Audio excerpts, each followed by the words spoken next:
you should be like this, should be like that, go and be a Rasta, go and be, no, they never gave me that. I'm just me, I live my normal life, but they work with me. But I have not been teaching about dwarfs because most of the time the dwarfs that people talk about are all scam. So I hadn't been teaching, but recently there was an issue that came up and I had to get one of the dwarfs from the spiritual room, and then I haven't even given it drink for almost 2 to 3 years. But then when I got it out and brought it in, I was looking for another dwarf that was a Japanese dwarf that I was working with. I didn't get it from Japan, I got it from Africa even before I knew that it was a Japanese team. So I was looking for it, I couldn't get it. And then the one that is the one I had been working with, there's a Ghanaian or African or everyone just told me that he is still there. So I went and brought it here, and everybody become fire, started shaking everybody, throwing people down. Then I gave it to the boys, and they are using it daily, and I think they are seeing changes and real things happening to them. So when you come, just remind me, use 1 or 2 to you to work. Okay? Yes, thank you, Papa. You're welcome. Thank you very much. So I prayed for everybody, and I'm thanking the spirits and also asking them to protect all of you through the week, open doors for you, give you good health, and make things that you are trying to achieve come your way.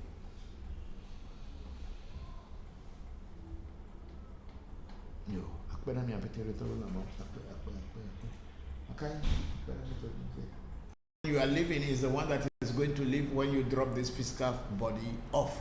So your essay is your God. It actually is the only God that you should look at first before anything else, because it is the totality of everything. Because without its approval, nothing happens in your life. Even for you to be rich, to be poor, to be clever, to get a good wife, to get a bad wife, it's all decided by your essay. That's how the Aves look at essay as one of the paramount among the Trinity. That's why we give a lot of a name. You know here, we give a lot of essay name to our children because it is the most celebrated God among the Trinity. Maoga Sobolisa, you will never hear anybody giving their children the name Sobolisa. And you will not hear anyone giving their children or their business Kitikata. But you hear people calling Esenyu, Esena, Sedinam, Seli, Sehonam, Sechuafia, Setonyu, Setowu, Sebuabe. All Ese. So Ese is the most celebrated God in the Trinity. So the Aves look at Ese as the main thing. Without the Ese, there is nothing that can happen in your life. If your Ese doesn't agree, nobody can kill you. So how will your Ese not agree before? How can your Ese be before you will not agree? Because you have to strengthen your Ese to the point that when people say they wanted to feed your Ese will tell them that no, I am full. I don't need food. So if they cannot feed the Ese, how can they attack the Ese? But if you don't know how to work your Ese and your Ese is weak and your Ese is hungry, if somebody wants to destroy you, they'll ask the Ese, oh, what will you eat? So that your Ese Joto, which is in the human being, can live. You can leave the person, and then the physical body will fall off. Then they say, "Oh, because I'm hungry, I'm not supposed to eat chicken, but give me chicken."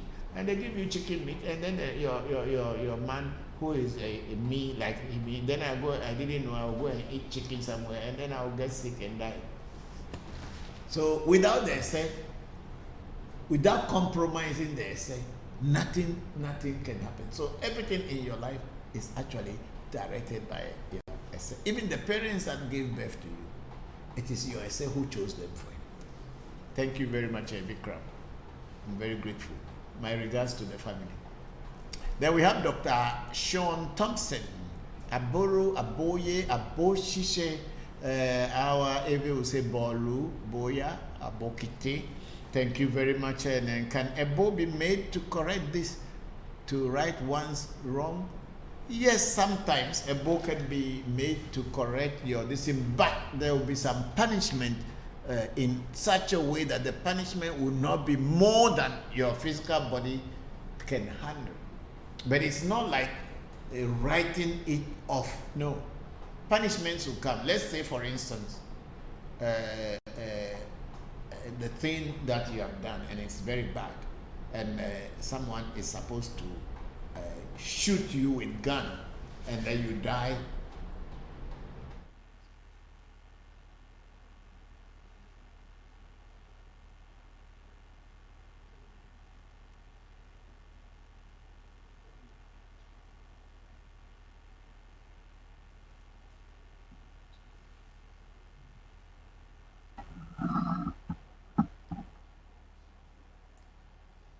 Who is Daniel Elliott? He's on Zoom? Yes.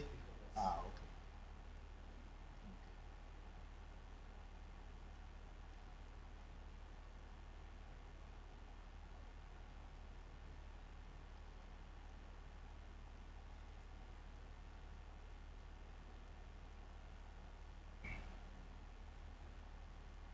Can I go on? Yes, please. Okay, good afternoon to you, good morning, and good evening, wherever you find yourself. Thank you very much for joining today's section. This is Revolution Voodoo Education on African Magic Temple. Thank you all, and thank you everybody for joining us. We are very grateful. So please prepare your questions, and I'll try as much as possible to give you answers.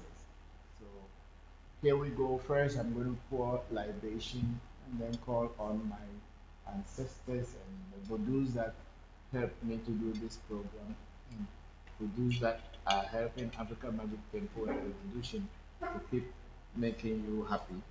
I pray to them, and then we will take it from there. So those of you who are on Facebook, people on Clubhouse, Zoom, YouTube, please, all of you get your questions ready.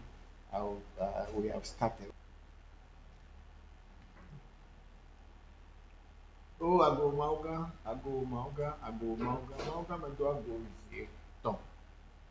Ayo mauga sobolisa, mauga kitikaka, mauga ese joto, amen joto, ese na nuame, sete nuame, woman of every document, woman of every maybe and document, review, benefit document, maybe and woman of review, bail. Oh, so senior Pupuli said that fear. Say joto, amen joto, you are going to do a go. We are showing a handful of show, semi for a show, came and go. We are braxes and braxes and braxes, and braxes and braxes and braxes. Braxes may also have the dog, we are targeted of every who are old, vessel, tongue, vessel, tongue, vessel, coming up with dog. They may have been also J and Yiddy to Kaka chicas in Russia. And a family of women like Pierre, Queen and Women, you hold on your mayor of Caronia in Bamanjo Floro for playing Bamadu at the cow. When you have him at the Kulu, at the Quitting.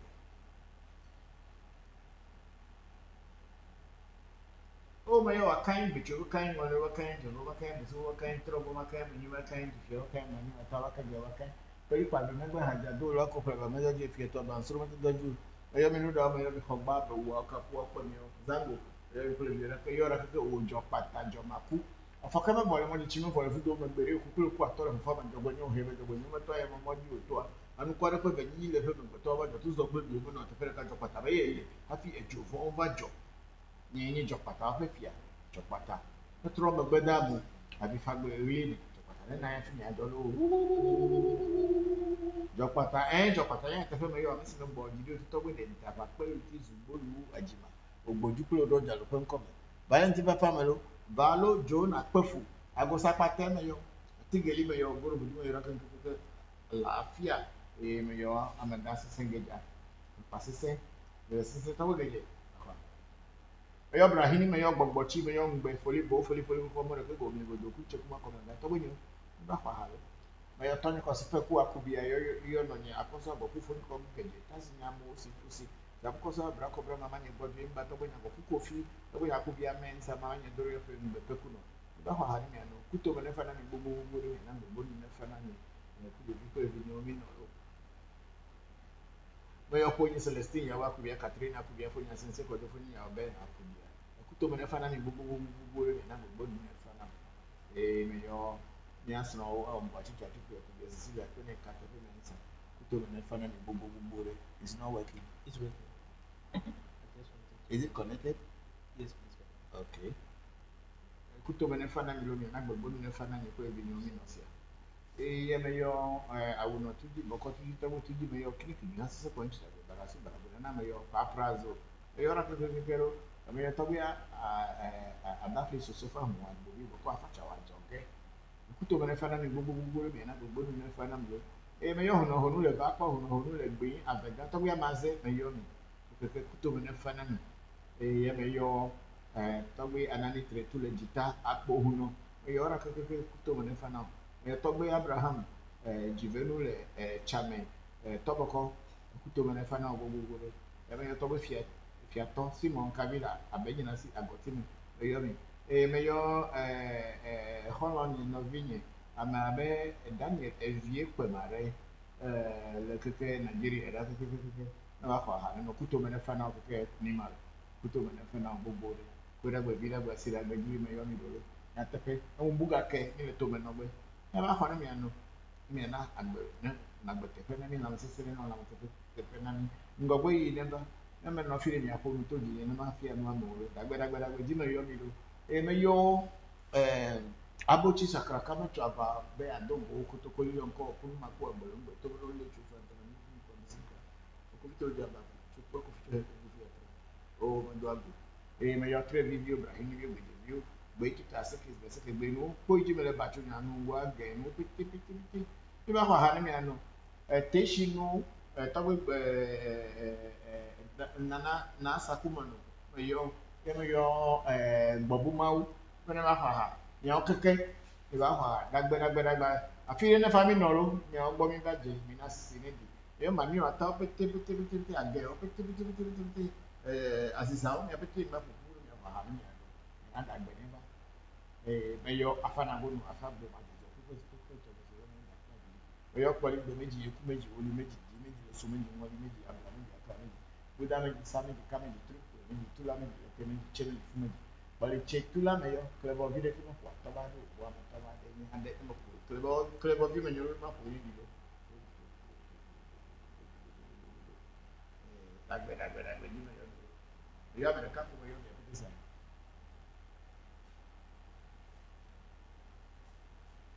Yes, hello everybody.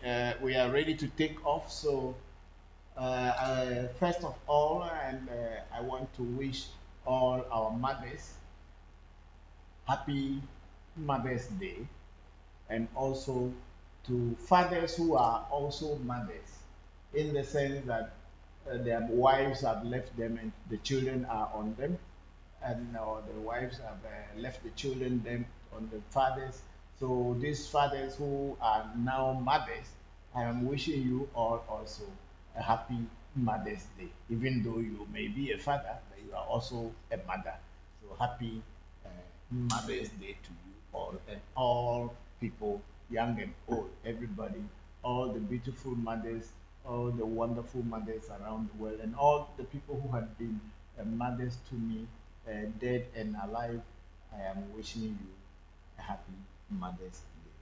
Thank you very much. Well, it's a say that. Eh? No, but somebody was talking. It was your voice. It was playing for faith, so I muted. Okay. Some online and Somewhere to Sam? Yes, Yeah, okay, and we have a Daniel Elikem Seshi. Okay, so now I think on the clubhouse we have only Bayomi, S. Shamba, Senyo, Sena, and myself. So far, we have some more people. We have Petty and Bina. Those are the people we are having now on Clubhouse. And check Facebook and see if there are some greetings there, and then we can start with the Facebook and see. Move it up and let me see. This camera is covering my face. No, no, no. I have to read there. So if you move it there, I can't see.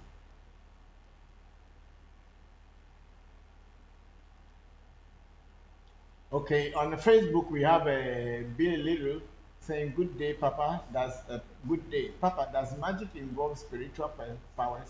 Can it be learned or it's a spiritual gift?" Okay, Bill Little.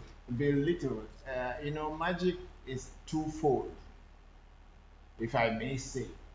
There is what we call the entertainment magic, that is, or stage magic, where you go and do tricks and illusions and other things to entertain people and make people happy, carry them from the world of reality into the world of fantasy, illusion, and fantasy. Yeah, I would say uh, fantasy, illusion, and tricks. That magic can be learned. Has nothing to do with spirituality whatsoever. It is an art and can always be learned from a very good teacher. That's what it is. So, but then when you are talking about spiritual magic, which is what we do at African Magic Temple, spiritual magic is sometimes it's a gift. But even if it is a gift, you need to really polish that gift if you want to be able to do it and use it for yourself and for the benefit of humanity. You still need to polish it. So yes, that is magic is entertainment. At the same time, magic is reality too. We have the illusionary magic, which is called entertainment magic, or the stage magic, which is mostly illusion, fantasy, and tricks. Whereas we have the magic which is natural, which is spiritual, where you are able to communicate with nature and be in harmony with nature and ask nature to act, and nature will listen to you. That is a spiritual thing. So magic in general is both entertainment as well as spiritual. Thank you for that. Who asked that question? This question was asked by Bill Little. Okay, Bill Little. So that is my take on that. Then we have our sister Angie G. Fisher. Greetings, Papa and family. I've missed you all. Angie, thank you very much. We also miss you, and happy Mother's Day to you and to your mother, to everybody, to Kadi and everybody. Thank you very much. And then we have a Harris Efia Nyakwa Adie Pena. Hello, Adie Pena is saying hello. How are you, Harris? Thank you very much for joining us. And then we have, is that all? yes. Okay, then we have on YouTube, we have Togbe Jigbeza Soka. Greetings and good day, Papa and the AMT family. Bokor Enule Edo. Hope you all well. Yes, Togbe Jigbeza, Bokor Enule Edo. America Medina Enu Edo. What I mean to say that we are saluting you Enule Edo now. Or one person does not bow. When one person bows, the other person also must respond. So America Medina Enudo. Enuledo na Togbe as a soka. Thank you very much. And then we have we have on what do you call it, Zoom. We have Samuel. I think that's Samuel Tusa. Yes, Sam Tusa and Daniel Elikem Seshi. So Sam, how are you? Thank you. And how is your Sunday? Everything is going good. Thank you. Thank you too. Thank you very much, Samuel. And Daniel Elikem, how are you? Thank you very much for joining the session, Daniel. If you are still listening, thank you very much, Dan.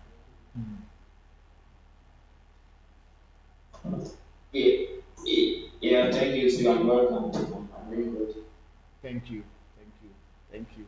And people on Clubhouse, we're saying hello to Shamba, hello to Sena, to Senyo, and then to Petty and Abayomi.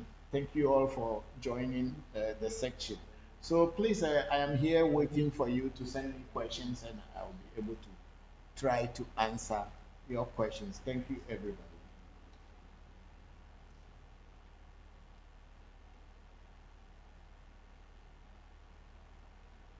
Greetings, Papa. Greetings, Shama. How are you? I'm good, Papa. How are you? I am also very good. Thank you very much. And happy Mother's Day to your mom. Can you say happy Mother's Day to her for me? Thank you, Papa. I will. And happy Mother's Day to you too, Papa. Thank you. Thank you.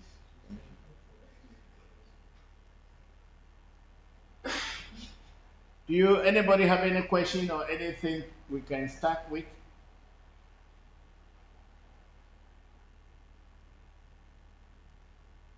Oh, Papa, I don't have anything right now. Okay, so let us start with yes, go ahead, Sam.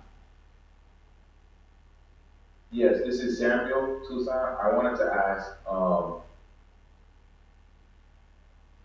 about possessions, about people possessions. Okay. Does that happen? And like, what's the belief about possession? You mean possession or destiny?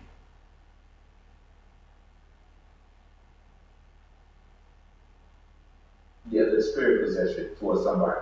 Okay.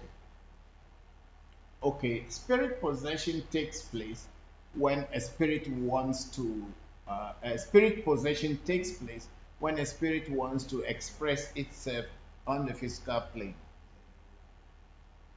either by trying to dance, sing, or talk, or give some information to the people who are related or connected to that spirit. So that spirit possession happens when a spiritual ritual or ceremony is taking place. So maybe there is a particular spirit that wanted to be heard or wanted to be seen, that it is around. That spirit will now, because spirits are not physical, they need to associate with physical things to express themselves. So sometimes the spirits will mount a human being and take charge of that particular human being at that moment and pass their voice through the person's voice, because spirits cannot speak like human beings. But if they want to express themselves, they will need a human voice to express themselves. So they will now possess the person, and whatever they are thinking or saying, that person's voice or the vocal or the vocal cord will now present what the spirit wanted to express. Or if the spirit wants to dance, then the person will start to dance. And if the spirit wants to sing, it will make that person to sing the song that it wanted to sing. So spirits by nature cannot be physical and cannot do anything physically unless they use physical world to express themselves. So that's all about possession. That's all that possession is. When a spirit wants to express itself in whichever form, then it has to mount somebody or possess someone and then express itself. So this is what spirit possession is all about.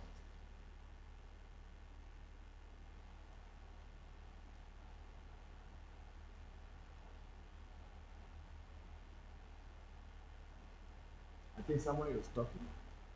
He has muted his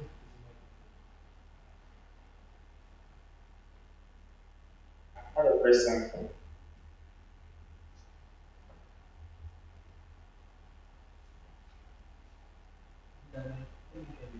No, that Sam was saying something. He has muted his I don't think. Okay. So Sam, your microphone is muted, so we can't hear you if you were saying something. Yeah, I'm sorry. I'm back. I'm at work, so I'm just talking with the person I'm working with right now. Okay. But thank you for answering the question.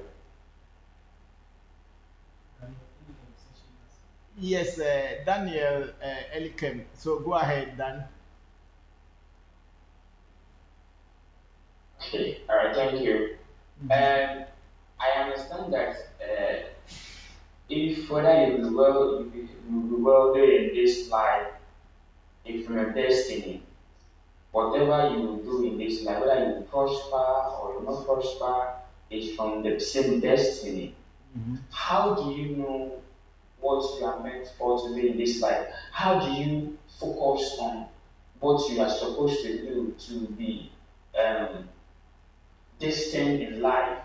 Because many a times, some of us, we work and we still don't get what we want.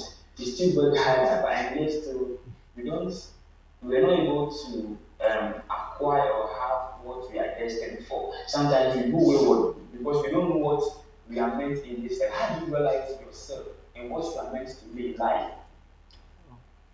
Okay, thank you very much, Daniel Elikem Seshi. You see, uh, uh, how will you know what you are destined for? You can never know what you are destined for until you do a reading or you get initiated into a say or into Fa. And Fa is like the blueprint of your life. And that is the one that is going to show you what you are destined for in this life. Maybe you are a teacher, but maybe teaching is not your destiny. You may be a nurse, you may be a doctor, you may be a driver, you may be whatever. But if it is not your destiny, you will be doing it, but you will not be successful the way you should be. And even doing it, you will not be happy doing it. You will only be doing it because you want to get the proceeds from it, but it does not make you really happy. There are so many people who are even in managerial position. They don't really like the job, but they like the money that brings, so they work. So destiny can only be known when you do a spiritual consultation, which some people call reading, divination. Then you can know. You see, your parents gave you the name Elikem and Seshi. I don't know whether you understood the names. The word Elikem is actually coming from a Selikem. Selikem, which means my destiny has made me firm, or my destiny has given me roots to be able to stand firm. That's the word Elikem is a short form of Selikem. So it is talking about your essay. So your parents know what essay is. They may not be initiated into essay, but the Aves in general, everybody is aware of essay because say is the most powerful deity or god that the Aves adore. So the word Elikem is coming from Se Likem. My destiny has given me roots to be firm. And then the remaining part of the word, which is sesi, the Anglo says seshi, but we in Vedoman will call sesi or sesime, means everything that comes is in the hands of destiny. That's the word seshi or sesi, as the Aves in Vedoman will call it. So your name, both name, is talking about, apart from the Daniel, which is English name, both your other names here, Elikem and Seshi, is talking about essay. So for you to be able to know what your essay or you are destined to do in this life, you need to do a spiritual consultation and ask your essay, what am I here for? What am I destined for? You cannot just say, oh, the thing we are working hard and we are not getting the thing we are destined for. Do you know what you are destined for? You can't just know until you do a spiritual consultation. And in that spiritual consultation, you will be guided by your essay, and your essay will tell you the things you are supposed to do in this world, or whatever you are destined for. And when you follow your destiny, or you follow the path of your destiny, there is no way you won't be happy, and there's no way you will not get the success you wanted. That's why the Aves said that to be rich is in the hands of your essay, like the name you have here, SSC. To be handsome also, it is your destiny. To be poor is your destiny. To have wisdom is also your destiny. To be a happy person in life is destiny. To be married to a beautiful husband, a handsome husband, and a beautiful wife, it's all in your destiny. So the first and foremost is to find out what is your destiny. And when you know what your destiny is, then now you can now pursue it or follow it and then get the benefit out of your destiny. And if your destiny is not on the kind of line that you wanted, you have the option to edit it by doing the destiny rituals of removing the negativity in your destiny, which we call a sevon dede, sevon or sevon dede, or the removal of negative destiny. So you can never know what your destiny is by you just sitting down that this is my destiny. No, you must first do a spiritual consultation with your destiny to find out why you are here and what you should do to be successful. So thank you very much, Elikem Seshi.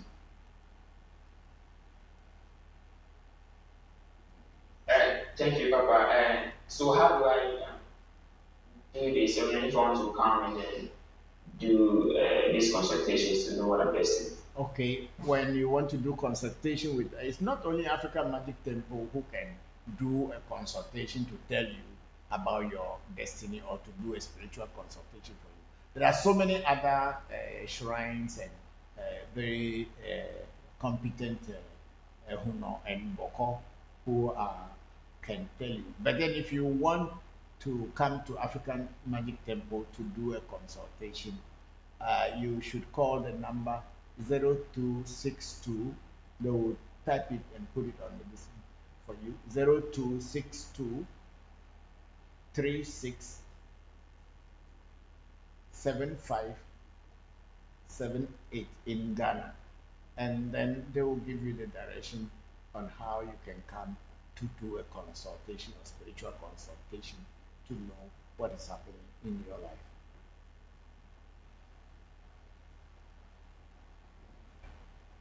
Thank you, Ceci. Okay.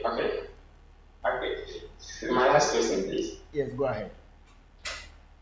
Okay, so so with this, you see, I understand we have Amagashi, Bokor, you know, with these three people, which of them are specified in doing these relations, in asking them these questions? Because I understand Amagashi is Okoto or Bokor, Bokor, you know, Bakari, one, Bakari, this particular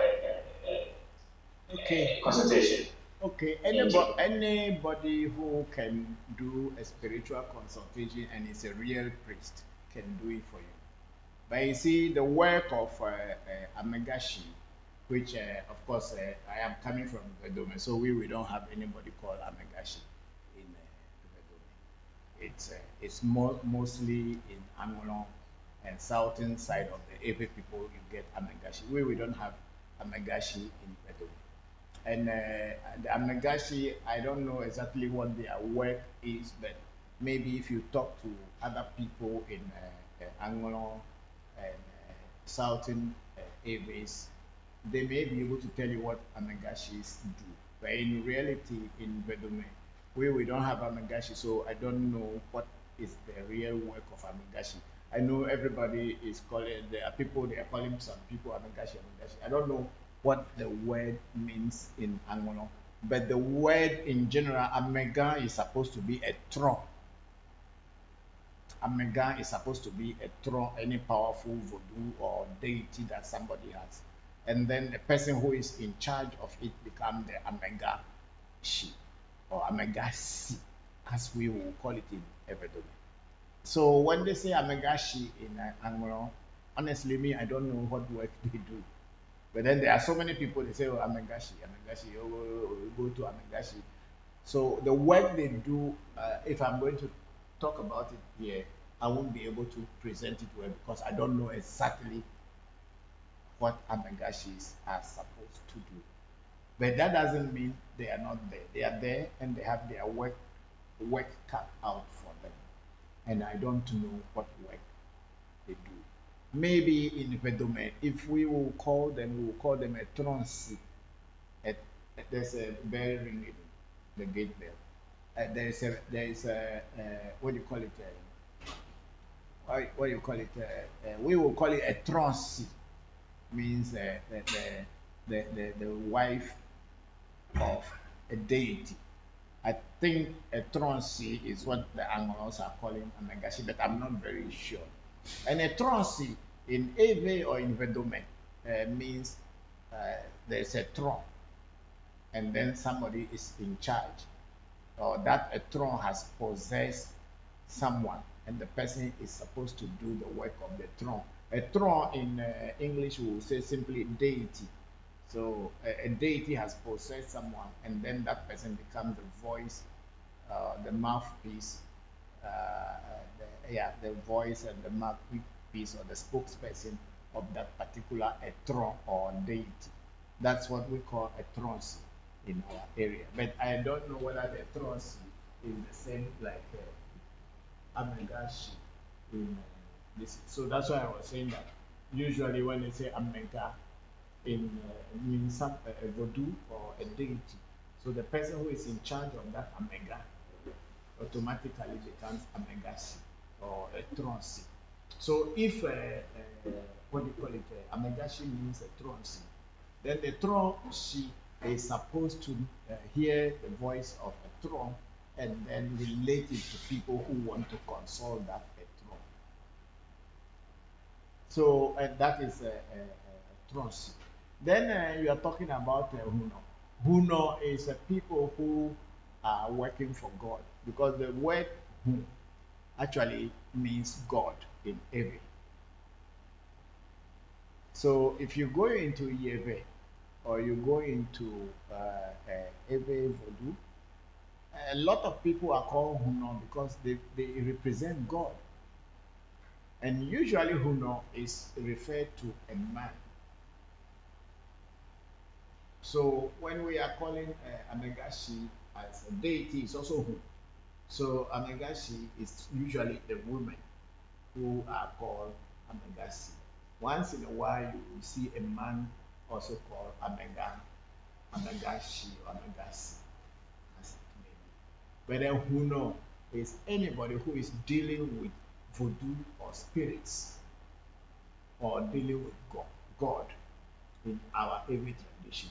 No, God in our Ewe tradition, it does not refer to the God of Israel, Abraham and his children. No.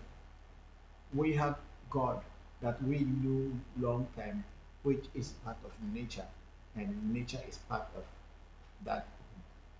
So anyone who works with Hu or works with God is called Huno. So when you go to the house of a Huno, you will see that they have so many deities and so many voodoos and here and there. Such people are called Huno. And then if the woman happens to be, if the Huno happens to be a woman, it's not called woman Huno. It's called she. She means the wife of God or wife of spirits. That's why we call Husi. So I don't know whether Amegashis are also Husi or whatever. I don't know, because the way the Southerners practice voodoo is a little bit different from where I come from.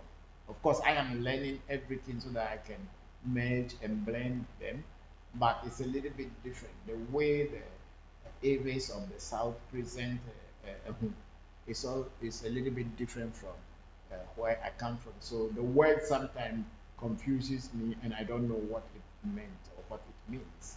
So Huno or Husi are also people who are speaking on behalf of God. Why God is called is that the spirit within you is. So when you sigh and make, whether you are a dog, a cat, or goat, when you make, that is the home. The inner self, the spirit within you is the home. So anyone who is in charge of God is called Huno or Musi. Okay. Why? The spirit within you is the one that makes you breathe and breathe in and breathe out. And that is what is making you to be alive. And indirectly, that also represents your essay, your inner self. So to any day that spirit or that air or that breath gets out of your body and is no more there, you are pronounced a dead person. You are no more called human being. You will be called corpse. So that spirit that is within you is what is the home. That's why the Aves always say that if you are doing something to someone and the person cannot attack you, you should pray that he is not calling home. When someone is always sighing and is angry with you but cannot do anything, and when he thinks about the things that you did to him or her, and the person says he's mentioning the name of God to fight their battle for them, and truly God will face you. So the word means God in Hebrew, and the person in charge of is either a Huno or Hushi. If it's a woman, it's called Hushi, and if it's a man, it's called Huno. On the other hand, when you are talking about Bokor, Bokor is someone who has been initiated into Fa. People call it Fa, and that is more of the Southern Aves, and also maybe going to Togo and Benin, because people pronounce certain words in a nasal way. That's why they say Fa. But the real pronunciation in the domain and in the books is called Fa or Afar. People are making the mistake to say that when you say Afar, somebody say no, it's not called Afar because Afar is half. No. It doesn't relate to, half does not relate to Afar in any way. Afar is Afar, and it's coming from the word Ifa. And Ifa does not mean half. So Afar,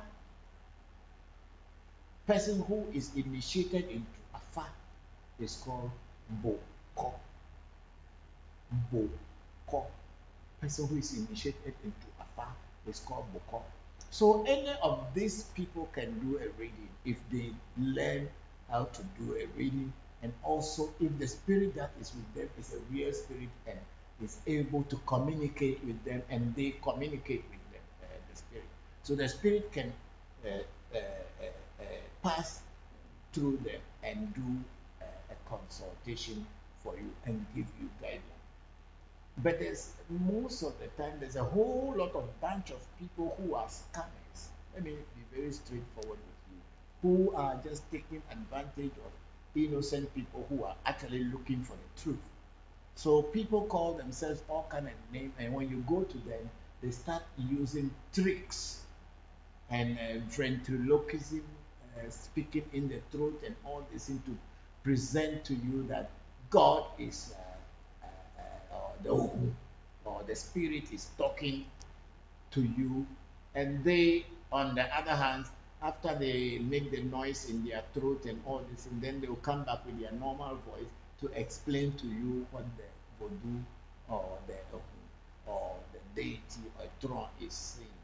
I have seen this thing, and I am not very happy about it, because Voodoo is real, but not everybody that is in charge of Voodoo can hear or see. What they need to do is they need to go learn from people who can open their eyes and open their ears so that they can hear the voodoo that they are with, if the voodoo is a real one. So when the voodoo is a real one and they do the rituals properly, the person can automatically hear and see. So the voodoo can communicate with them. But majority of people do not want to have to take the time to really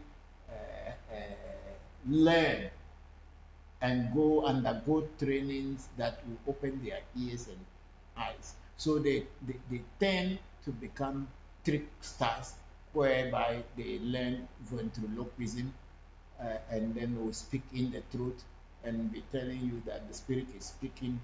And because the way they'll be speaking in their truth, you cannot really understand if you are not in their line. And then they will now come and explain to you what the spirit was saying. The same thing with people who say they have Agge and people who say they have Aziza or dwarfs. It's the same thing, because spirits don't speak human language. They speak to your mind, to your brain, to your heart, and automatically it will translate. If you are kind of enlightened, they will translate it to you for human being to understand. The majority of people become scammers, and they are just taking advantage of people who are really looking for the truth. So you go to a place and somebody who is a Humo, or maybe a Megashi, or Bokors are different in the sense that Bokor will have to throw his Gumaga or the divination chain, and whatever Afar says, then if the Bokor understands it, he will explain to you. But if the Bokor doesn't understand Afar, then he too may be telling you any kind of story that they learn that. I think Bokors have the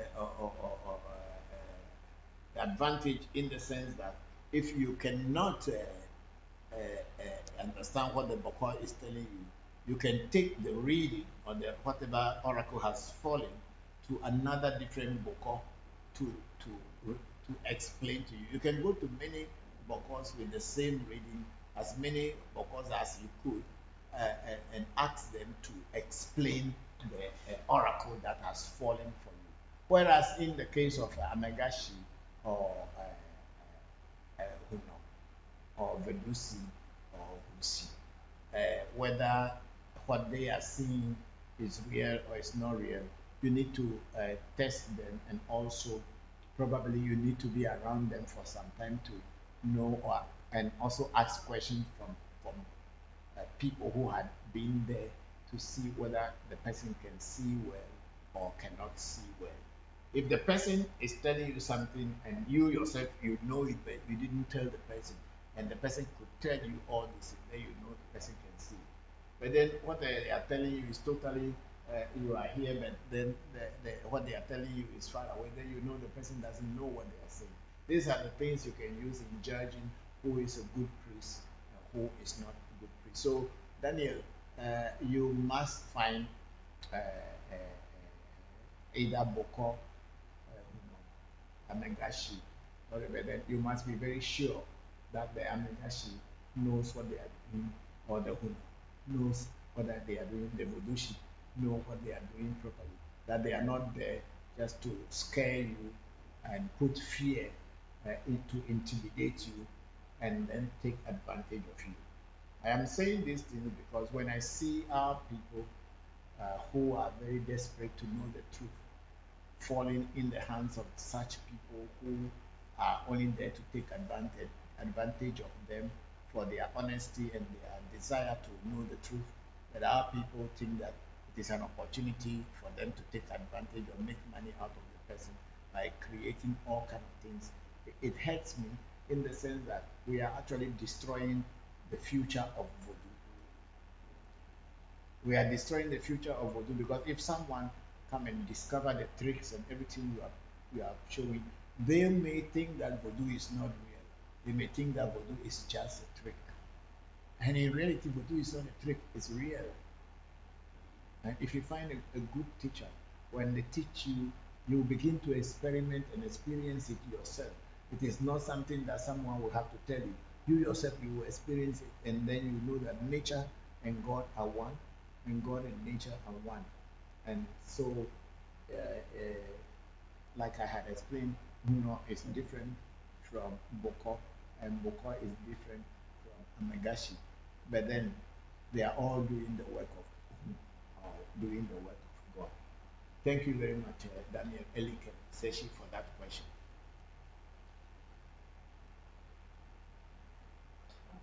Thank you. You're welcome. You're welcome.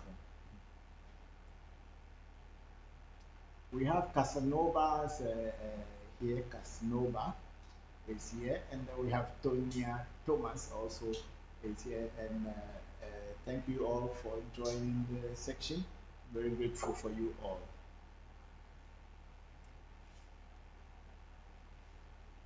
So, anybody have any question to ask me? Please go ahead. You can ask a continuous question on what Daniel Elikem Seshi had just asked about Huna, Hunsi, and Amegashi, and Bokor. People do not really know the difference of these things. And of course, they are all doing the work of and then their trainings are totally different, and the initiation are also different.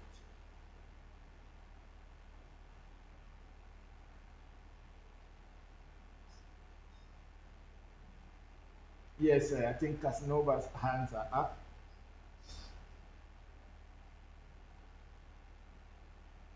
Yeah. Please, can you hear me? Yes, I can hear you.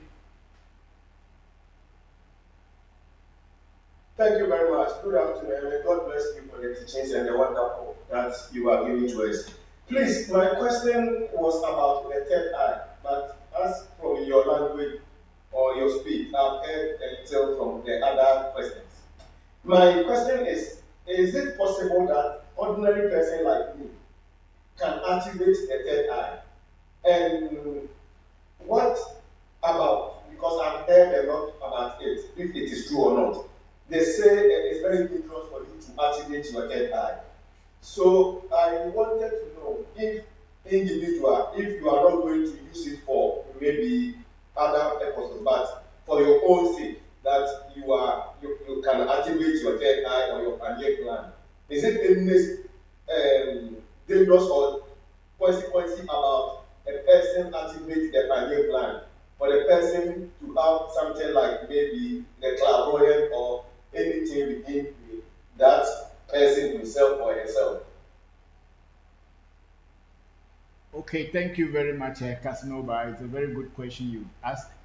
The third eye, as people call it, is the same thing as extra sensory perception, ESP, or some people call it the sixth sense.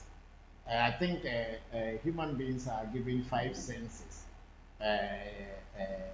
seeing, hearing, smelling, tasting, and I think feeling. So this is the normal senses that every human beings are given. But when your third eye, as people may call it, is activated, then you are said to have the sixth sense. When your sixth sense is active, then you are said to have the third eye open. What it means by the third eye being opening is that you know things without really being there. You can understand things without really studying them. They naturally flow into you, and you can just understand and know. So that is what the third eye is all about. The third eye is said to be on the Agya chakra, or in Hinduism they call it the Agya chakra, which is also called in Tantra Trikuti. In Tantra, it's called the Trikuti, which is this place. Even if you can do this, use your, excuse me to say, I'm going to use my middle finger, but I'm just using it for teaching. It's not to insult anybody. Because here we don't insult people by the middle finger. That is American and whatever. But for us, it is a finger that you use to teach. So when you put this finger on your in between your eyebrows, yourself, you can start to feel some kind of tingling over there. It should not touch, just like this, and you can. There will be a vibration coming from your fingers going towards here. You can feel some tingling, as if something is moving there. That is yes. That is the point of the third eye.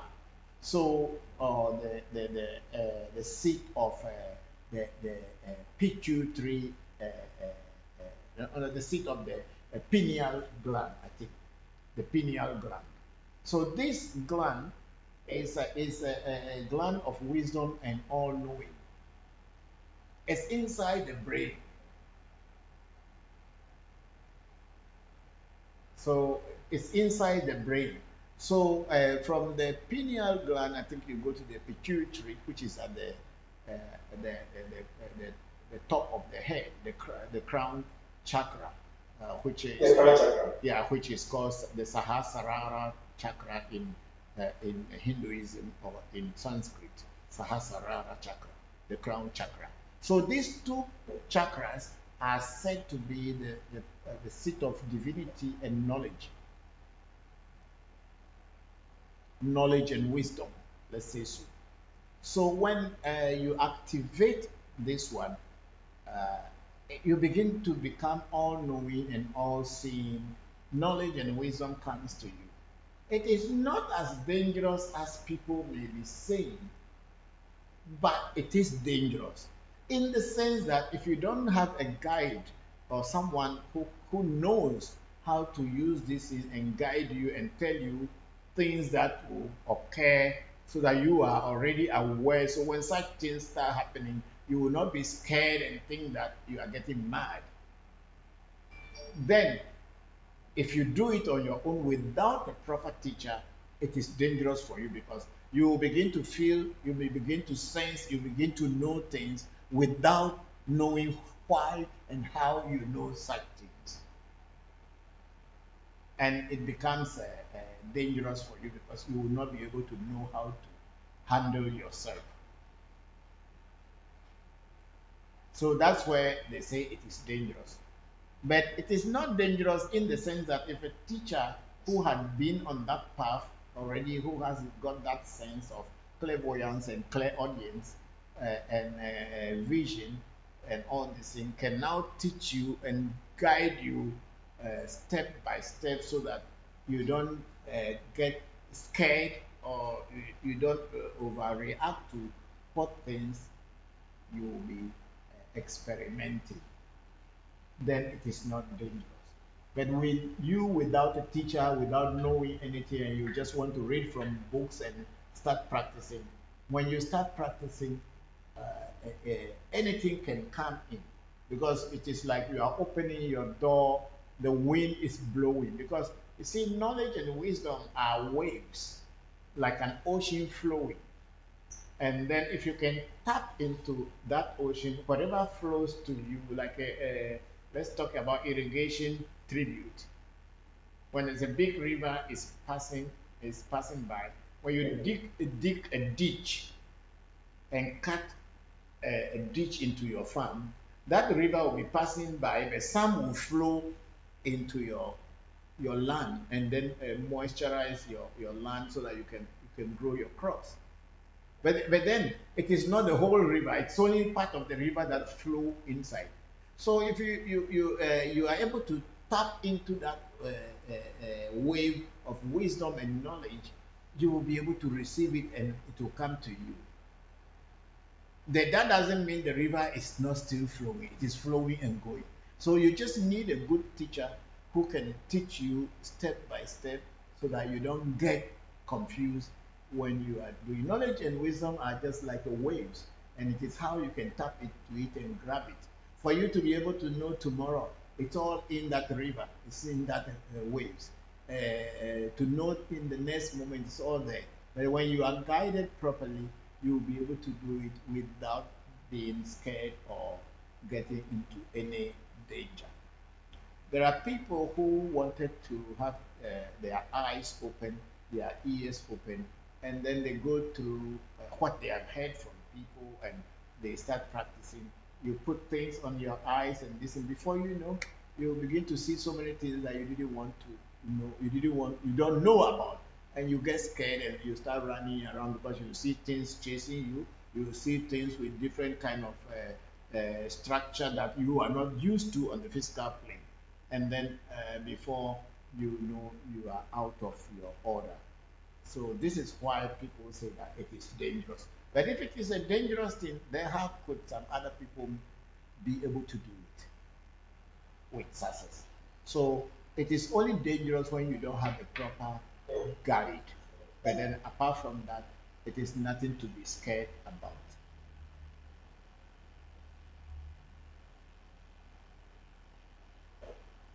Yeah, I got it. Thank you very much.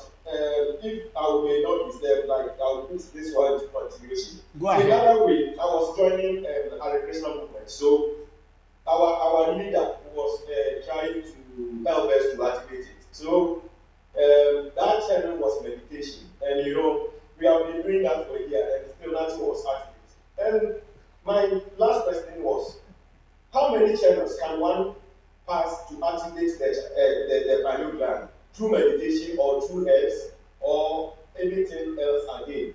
And as you have said now, as you advise that I'm taking, if you have a master that you go under training for the person to direct you or guide you to activate it, that would be the best one. And in case, if I want to, can I come to you? Okay, Casanova, thank you very much.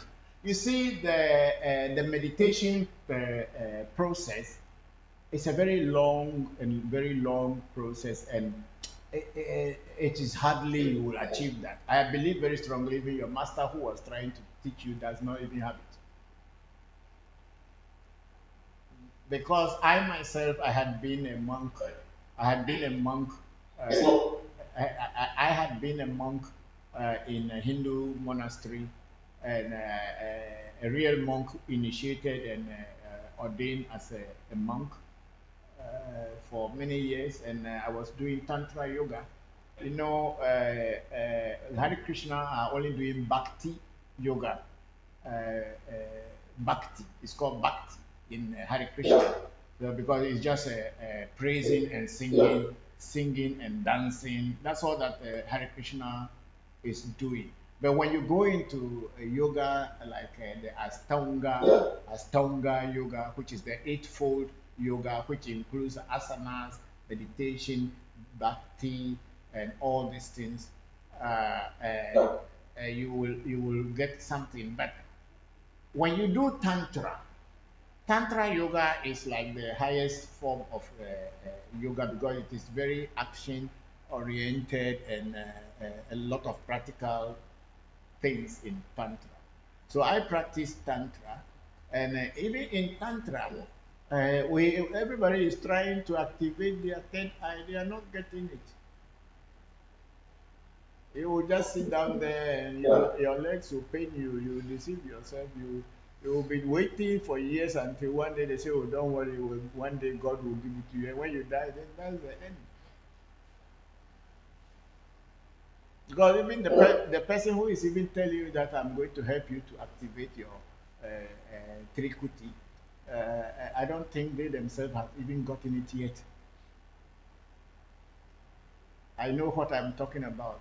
Because it's not easy. It's not easy. I know what I am talking about. Because a lot of people pretend, just because they have been given a position, they pretend to have power.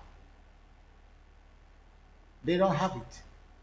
But they will pretend because they need to be a leader, they need to lead the people, and most of the time religion is business, so they have to make people to believe either by the way they dress, the way they conduct themselves, to pretend to be having power.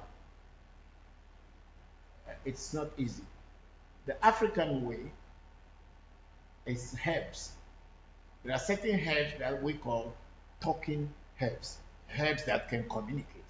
Our ancestors have identified them over millennia because of how they interact with nature. And then also sometimes entities out of nature, nature spirits, and also deities and all this will possess people and then give you guidance and say this herb and that herb. When you combine it, you get this, you get that. I think the dogs are there. When you combine this, you combine that, you will get some results. So with this, our people have used nature or herbs to be able to open people's eyes and open people's ears so that they can hear and they can see. So that is, I had been a yogi monk, tantric monk, and I did, we were the first Africans, me in particular, the organization I belonged to was called Ananda Marga Pracharaka Sangha. I'm sure you might have heard Ananda Marga before. Yeah. Yes. I was the first African priest, not the first Ghanaian, but the first African priest who devoted my time and my whole life to Ananda Marga mission to become a monk. Yes, I was in the process of becoming the first African monk, but somehow, somewhere along the way, I had doubts and I slacked a little bit. So some of my juniors became monks before me, but eventually I went again. I also went to the training to finalize my monkhood process, or the process of my monkhood, and I became a monk. So when Hare Krishna was in Nigeria, we used to go to them. That time they were in the Antoni village, and we used to go to Hare Krishna temple. They also used to come to us. And I had done a lot of yoga. Listen, I was one of the best people who can do the asana or yoga exercise. They call it asanas. No one can do better than me. And at one time, I was even covered in the first issues of the Sunday Concord in Nigeria. Center page and the back, I was covered with my exercise, how I used to do all this exercise, Padmasa, headstand, everything, just mention it. The peacock, I was very good in those things. But I have never really gotten the kind of wisdom and knowledge that I wanted after traveling all these journeys, live in India, taught at the training center, and until I got back home, where my old man now introduced me or reintroduced me to voodoo. And then he took me into the forest and did things, showed me herbs, and then eventually he was able to open my third eye properly, so I know what I am seeing and I know what I am hearing, and I can direct people straight with that. So the African way is with nature, how you can work with using nature, not just imagination. You add imagination to the nature spirits, and then you will be what you wanted to be. Yes, if you want to learn from African Magic Temple, yes, we can introduce you, but I will want to let you know that it is not a one-day journey. Unlike people who think that, you just come today and tomorrow you know. No, it's a journey of patience. You get it and you go. Yeah, that's what people want. Jinahoji, come and take it and move. Yeah, but then spirituality is not like that. It's patience. You need to have patience, and then you have to go step by step, and then before you know, you are there.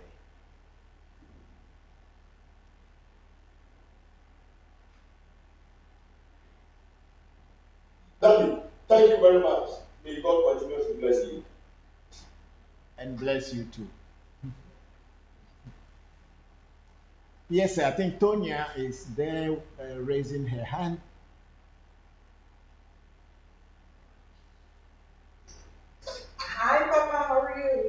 fine, Tonya. How are you too? Thank you for joining. I'm so wonderful, and it's always a blessing to be able to come and talk and listen. Thank you. I know I was listening to when you were talking about open the third eye, and I remember hearing Baba Lau had said to me at one point, you might not be ready for what you'll experience. Mm-hmm. And I remember the day that I recognized that my sight had changed. For the first time, I could hear intentions of people. And I remember the first day that I felt that, it was so overwhelming to be able to hear what people's motives were in everything. And I remember I sat down and I cried because it was very painful to feel that kind of energy. Mm-hmm. And I don't think I was ready. But I figured out how to manage. But I think a lot of people want to understand that connection, but there's a big responsibility when you see things for how they are, to be able to not react and to be able to help, and not to base everything on your emotions, because it's a lot. At least that's my experience. I just wanted to share that.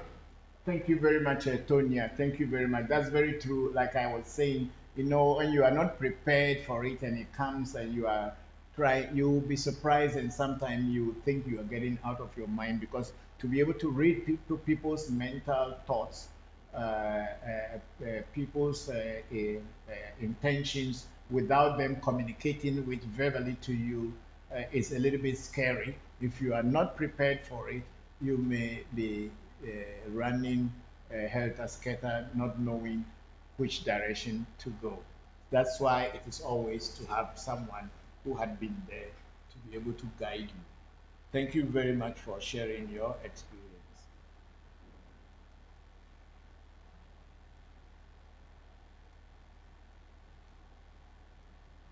Yes, do we have anybody on Clubhouse that wanted to say anything?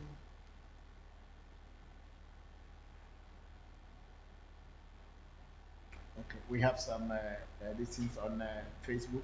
Okay, we should type Happy Mother's Day to everybody on the Facebook. Are we? Okay. Okay, we are on Facebook now. We are starting with our big sister Oluchi Osunwo. Okay, so peace and love, Papa, and my regards to all. I'm just coming. Thank you very much, big sister Oluchi. We are very grateful that you joined, and we are again wishing you all Happy Mother's Day, the great mothers that you are. Very, very wonderful mothers you are all. Thank you, all of you are. And then we have a Renal Idu boy saying, my greeting to you, Papa, and the family. Thank you very much, Renal. How are you? Thank you very much for joining, and my greetings to you as well. And then we have Heres Efia Nyakua Adie Pena saying, Papa, how do I know my spiritual self? Adie Pena Nyakua, what you do is that you need to do a spiritual consultation. Because if you don't do a spiritual consultation, there's no way you can know your spiritual self. It is through your spiritual consultation or the spiritual consultation that will give you an idea of who you are and why you are here and what you are supposed to do. Thank you very much. Then we have our sister Telly Marie. Telly, happy Mother's Day to you, Telly. How are you? Thank you very much. And then Telly Marie Telly is saying, good afternoon, Baba. I hope you and the family are doing well and that you all have a wonderful week. And same to you. Thank you very much. We are doing very well, and same to you. Thank you very much. We have Monty Tel saying greetings, family. Hello, Monty. How are you? Thank you very much for joining today's section. Okay, we have a Harris Fia Nyapua Adie Pena saying, in most of my dreams, I see myself picking coins on the floor, and it leads me to pick notes like dollars. As I get more of the money, then I see a lot of crowd chasing to take the money. Please, what does this mean, and what do I do about it?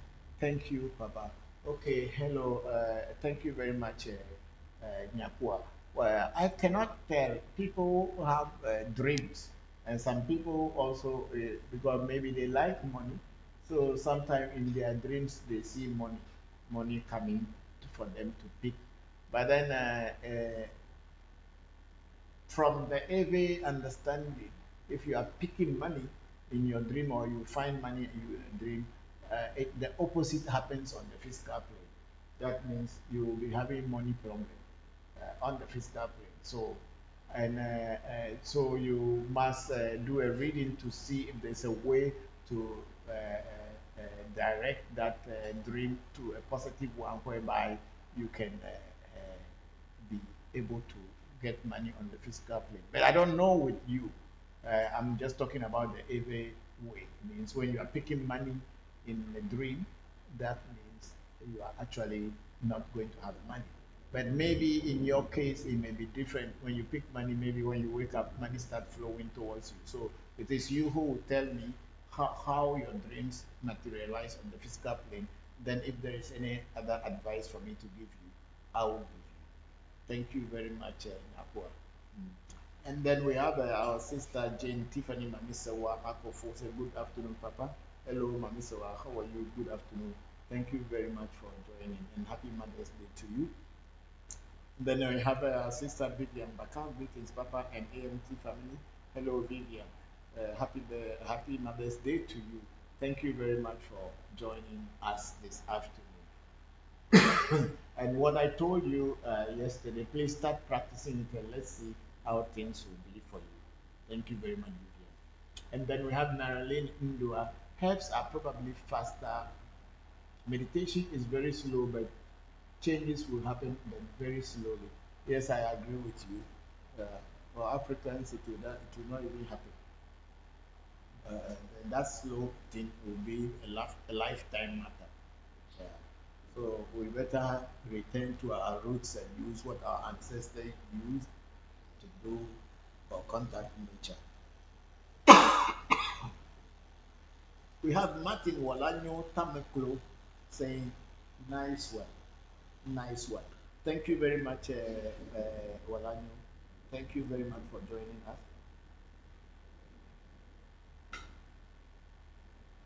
And then we have Marilyn Indua again. Thank you so much, Tonya. I'm emotional. An emotional being like me won't be able to deal with that. Okay, thank you, Marilyn. Thank you very much. Yeah. So I think we are done. Okay, we have Telly here saying thanks, Baba. Thank you to Telly. Thank you very much. Then we have Lustig. Good afternoon, Papa. Another week. Yes, so we are having another week today. Thank you very much for tuning in and joining us. We are very grateful to all of you. You make this thing interesting. So please bring your questions and we'll see how we can handle them.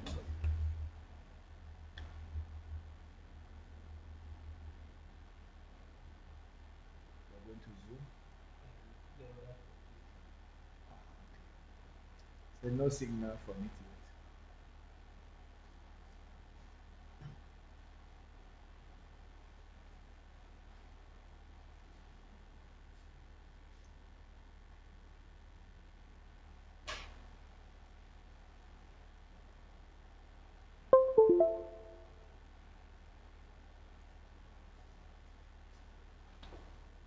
Okay, we have so many things we are doing. So we are doing Zoom, we are doing Facebook, we are doing YouTube, we are doing Clubhouse. So somehow we have to be changing to make sure we get all the questions, because some of the questions doesn't come, especially Facebook questions or comments do not come on one of the computers. So we have to change to another computer to be able to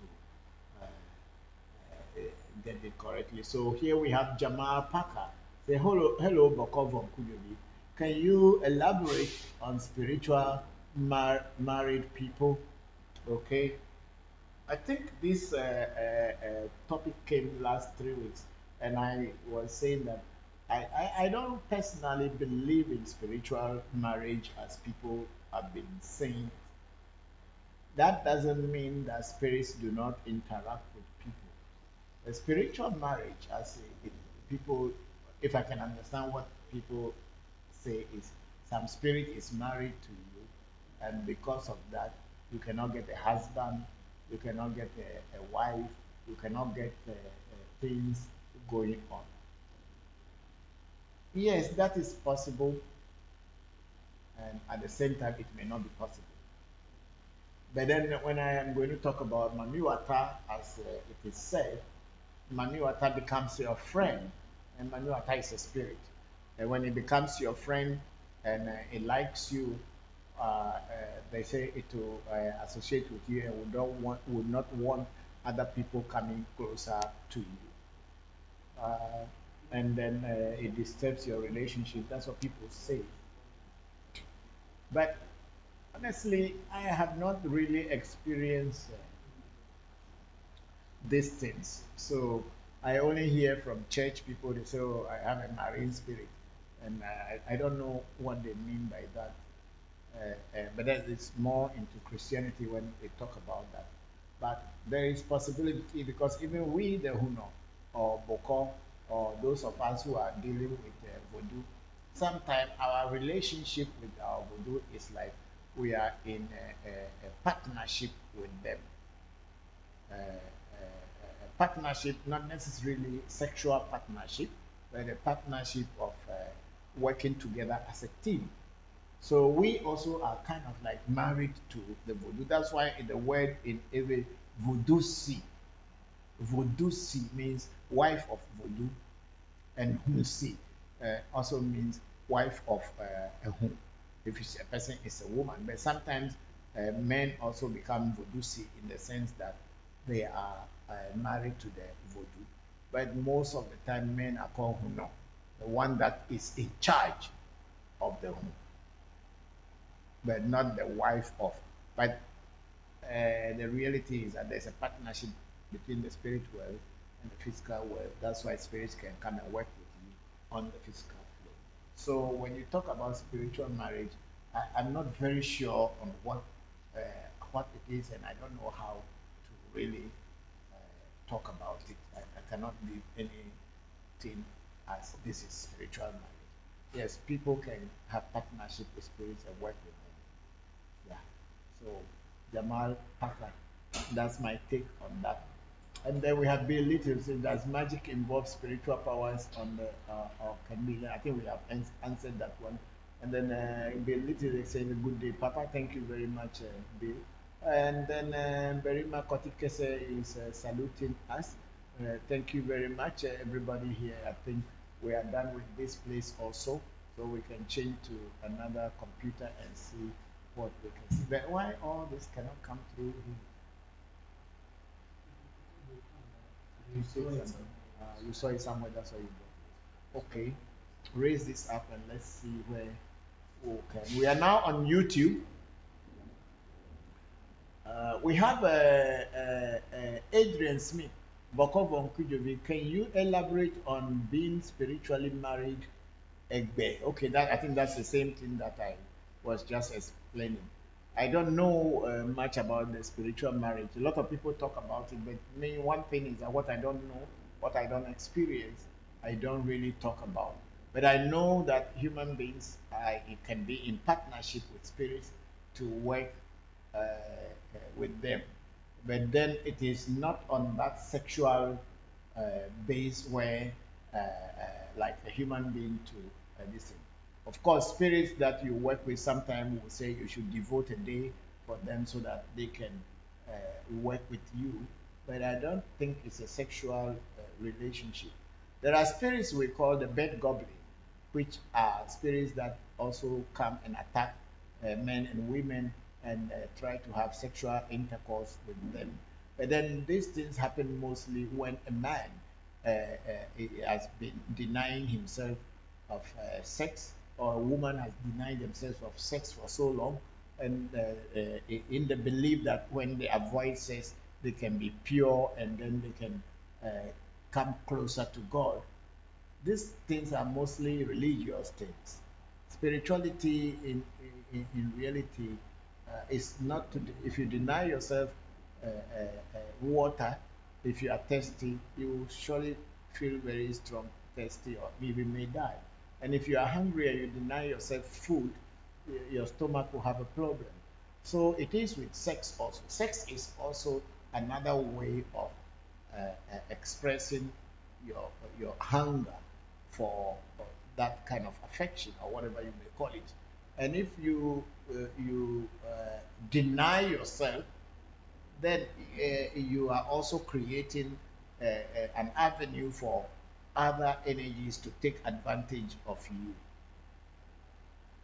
So in that spiritual marriage, you first must know how you are treating yourself as a human being. You must know that you are a human being, you are not a spirit. So you must be able to satisfy all your human needs. I don't believe that sex prevents you from attaining your spiritual heights. Yes, of course, religious people and other people have said it, and people have said many things. Yes, there may be times that you may abstain from sex because you wanted to do certain things, but generally, I don't think abstaining from sex a whole life makes you closer to uh, God in any way. Because I personally had been a celibate monk for many years. That's why I'm talking like this. So I had practiced celibacy for a very long time, and I don't see any change so much in my life. As now that I am having children and married, I can see my spiritual growth very tremendous. And maybe the methods that I was using when I was a celibate was not the right method for me, probably, because we in African or in Voodoo, celibacy only is within certain times if it is become necessary. Yeah, but then it is not like that makes you more cleaner than anybody. So that's my take on this one. Then we have life education and well-being. Is guided meditation for the third eye to open is good way to learn? I don't know, because me, I don't see where you will be having you have any guided meditation that will open your third eye. I have not seen people say things, and I haven't seen anybody practicing yoga so far in my experience with yoga since 1975 until today. I have not really seen any yogi who I had associated with that has a sight. A lot of times the people gather around a particular being, and begin to create stories about that being, that human being. And people who do not even experience will continue with the same stories and continue telling those stories. Yes, people can, you don't need to necessarily know about meditation or voodoo. Your eye could still be open. There are people who have not been practicing spirituality, but naturally their eyes are open because either the chemical combination in their body activate the pineal gland, and then maybe that's why they can see and know. There are some children can even see. So, and I believe very strongly that everybody has that gift, but somehow when we are growing up, we lost it. But it is not only meditation, but I don't know whether there is anything like guided meditation that can let you have your third eye open. I haven't seen one yet. But I know that in voodoo, when herbs are used properly, people's eye can see and open. In my case, I can testify to that because I am a person whose third eye is open. So I can say that. And you only need to be with me to know whether it is real or it is not real.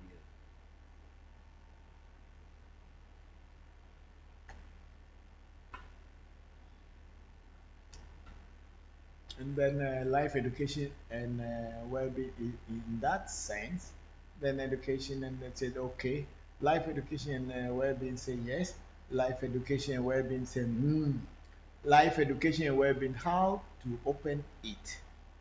Yeah, that is the key. How to open it is not everybody who can open it. It's only who have been there that knows the path.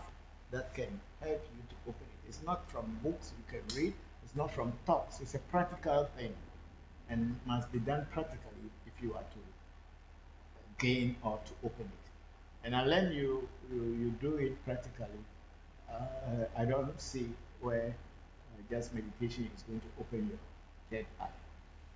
Then we have a Danilo in Berile said, me too, I have been doing spiritual practice in a day. I had a dream and a golden woman told me you are qualified but no, not ready. So you are qualified but you are not ready. So if how can you be qualified and you will not be ready? Anyway. Then Daniel said, Papa, any comment in such a dream? Yeah, you can have dream because you see it is everybody's desire to be able to see. It is everybody's desire is to be able to know before it happens physically. So that desire is in you. So when you are doing meditation or doing all this, your focus is to know. You want your eye to open. So definitely you will have dreams about this kind of thing because that is where what your subconscious mind or conscious mind is craving for. So from time to time you will have dreams that listen, that's like why somebody was talking that they are picking money every time. That person is always thinking about money. So when they go into dream, they are picking money. So that's the truth. So what your mind is seriously thinking about, when you take it into sleep, you probably dream about it and you think that you have seen it. So yes, people have eyes open, third eyes, the ears, and clairvoyance and clairaudience is real, but you need to do it practically. It is not a dream. You don't have them in a dream. You must practically go through certain process, and those process is what will guarantee that what you are doing is going to be real, and you'll be able to know, able to see, and to know before it happens. Then Danilo Mberile, okay, Mike Perea is saying, Papa, if the only way to know your destiny is through a reading, then humanity is in problem. Because how many people actually do a reading? People literally do not know their purpose. Yes, Mike Perea, it is not also given to everybody to know their destiny. That's one thing you should understand. It is not everybody that is interested in spirituality. People prefer just to go and dance and sing and come back and say, oh, today I had a spiritual experience. Meanwhile, it has nothing to do with spirit. Listen, but there are like 90% of the people in the world are interested in just easy way, go and listen to somebody talk and without practicing, and you say, oh, today I felt my soul was so full up or so filled up with knowledge and wisdom, and I know. So not many people are interested in spiritual practice. So that's why I had always said that spirituality is not a force. You don't force anybody to become spiritual. When their time comes, their destinies will direct them to where they should go and get help. So humanity is not in problem.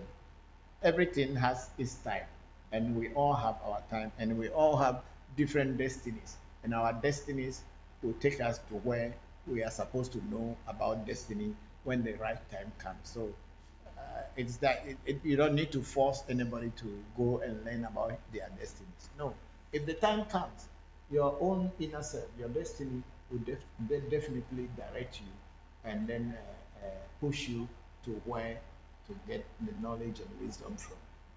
Thank you very much, Mike Perea. And then Danny Lowenberry said, Papa, I'm always around, but I watch reply most often, always learning a lot from you. Thank you very much. Yes, I know you are around, but of course you have not been asking questions, but maybe you were learning as you are saying now. Thank you very much. I'm very grateful, and thank you for joining today's section and with your questions. I'm very grateful. And then we have Yakel 5. Greetings, Papa. Can you explain to me what the difference is between voodoo and azevodu? Yakel, voodoo is voodoo, whether it is as a voodoo or Bogbovon voodoo or Bogbo voodoo, Bogbo Nue voodoo. Voodoo is voodoo. So there is no difference between what's the difference between voodoo and Azé voodoo. The word Adje, which Togo people and other people cannot pronounce it Adje, they say Azé. You see, even dialects are very deep. Some people cannot pronounce the word water, which you call Echi. So they say Esi. So if you are not in that dialect, you will think that they are mentioning something different. So, which is literally translates to witch. So when you say voodoo and Aje voodoo, all are spirits. Voodoo means spirit. So this one is only identifying what type of spirit it is. And it's saying Aje voodoo, which simply means the spirit of witchcraft. So there is nothing strange or whatever about it that there is a difference between voodoo and Aze voodoo. Aze voodoo or Aje voodoo just means the spirit of witchcraft. And the other one is just talking spirit, but does not identify which one. There are so many spirits. There's a Goro voodoo, there is a Aze voodoo, there is a voodoo this, something voodoo. So that is all that it is. So that's what it is. Okay. And then Adrian Smith was explaining here, as they would do is Beni, we call witchcraft spirit. Yes, that's very true, Adrian. So as the word in our AV in Volta region, AV is Aje. It's not Aze. But then a lot of people know the word Aze because it is also easy to pronounce. But then that is not how the AVs actually, our alphabet is supposed to be called Adje Voodoo. A-D-Z-E, Adje Voodoo, which people call Aze Voodoo. Thank you very much. Witchcraft.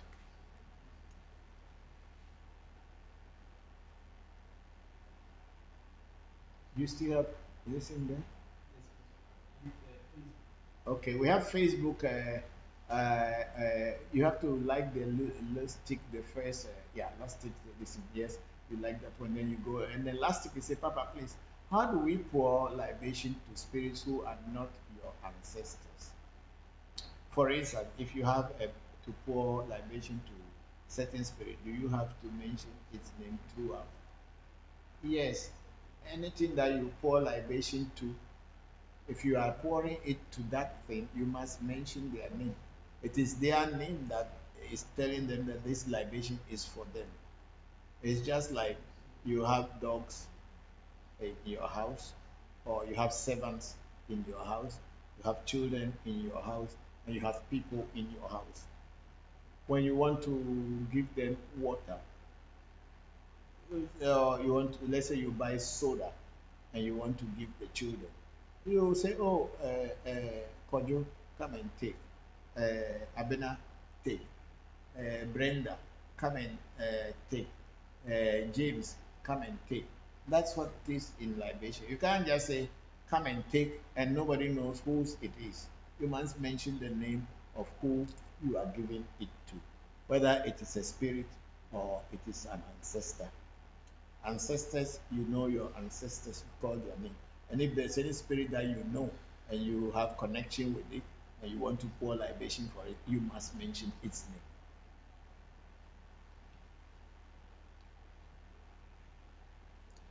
Okay, we have Mike Thomas saying, hello, Papa.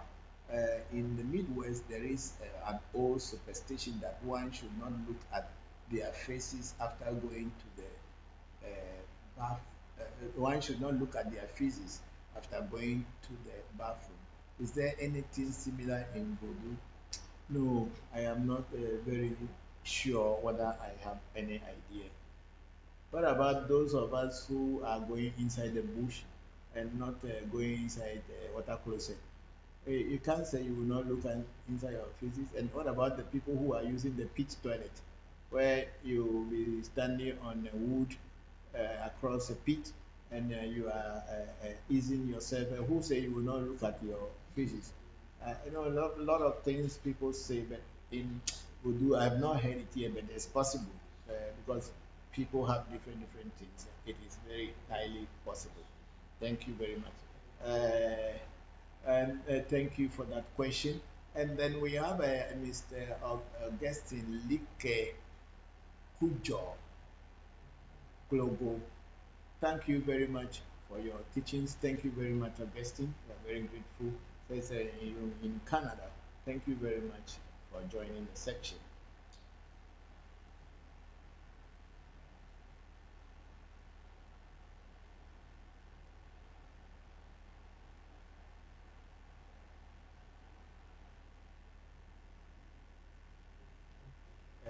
Marilyn using her iPhone to everyone. Why is it that some of these voodoos don't get married? I don't know whether voodoos are getting married or not. I don't know about spirit marriage, so I can't tell why voodoos don't get married. Who are they going to marry to?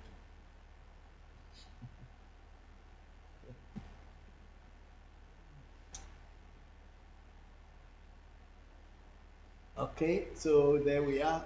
Anybody with any question from Clubhouse?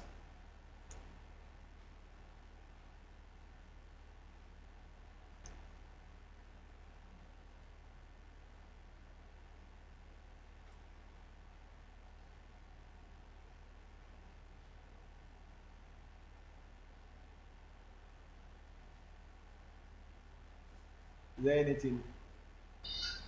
Hello, can you hear me?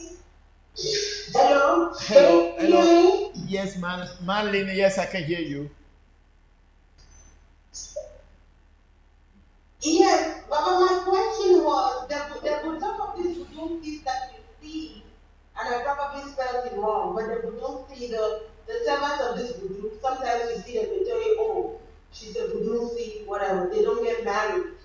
Okay. So is that normal? Like why? Because Okay, I'm asking as a follow-up to the question about the spiritual marriage. Yes, I got your point, Marlene. Yeah, you see, some of these voodoo see people who are working with voodoo. Some of these women, you see, for a voodoo to really work with you, sometimes you need to be tough. You need to be someone who can take decisions and be able to, what will I say, to take initiative. Voodoos don't just be with people who are weaklies. Voodoos want even women who are voodoo-see. For voodoo to be able to work with them successfully and help people, they have to be tough women. They have to be women who can stand on their own and take initiative. And most of the time, these women, men are afraid of them. Men are afraid of them because men, they don't want to be ordered about. So when men get interest in this voodoo see or women who are in charge of voodoo, sometimes the women being a priestess or a si or wife of a voodoo will also not want people to control them. So this relationship of man woman or physical man and physical woman becomes a problem. So the women would prefer to be alone without having anyone as a husband who may be ordering them about.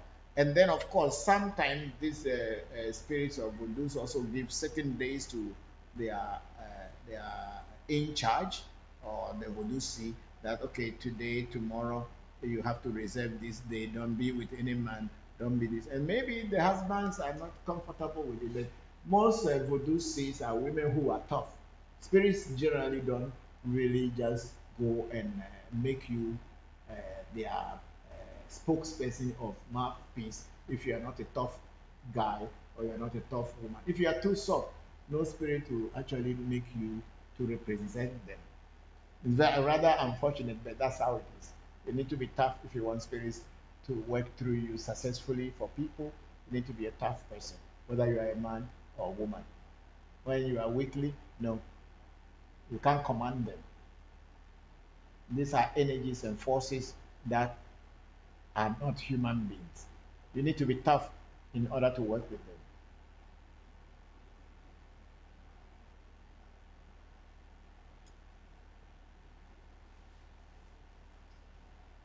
Wonderful. Thank you so much. And that actually explains a lot because I think when we were young and growing up, if there was a child that was stubborn, then you hear some of the grandmothers and grandfathers say, "Oh, you're a good child that you can be given witchcraft." Like if you have a very stubborn child. So now that makes sense why they used to say that. Thank you. You're welcome. That's very true. Is that the Vodus always want to work with the people who are stubborn and tough.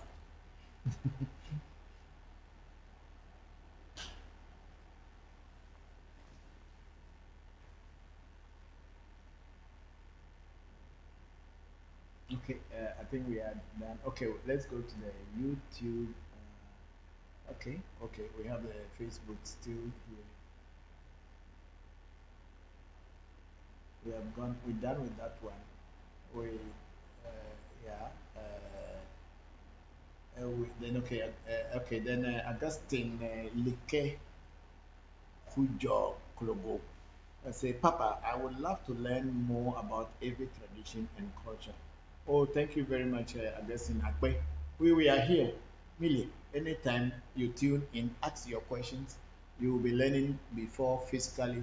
Maybe God will bring us to meet or come together somewhere sometime. But you can learn more about our every tradition and culture from this page.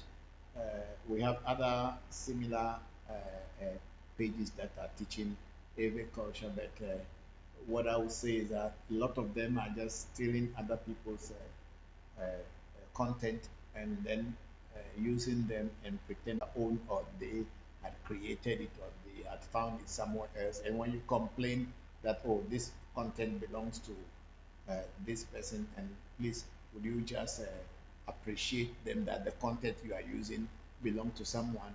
They want to prove that they know so much, and then they start to be insultive and all kind of things. There, if you know it and you can create it, why take somebody's content? Create your own. So, but then at this page, African Magic Temple and Revolution, we are very authentic and we know what we are teaching. But whatever we are teaching and talking about is personal experiences that we had gone through. It is not just hearsay. We don't teach on hearsay here, and we are not just using other people's content.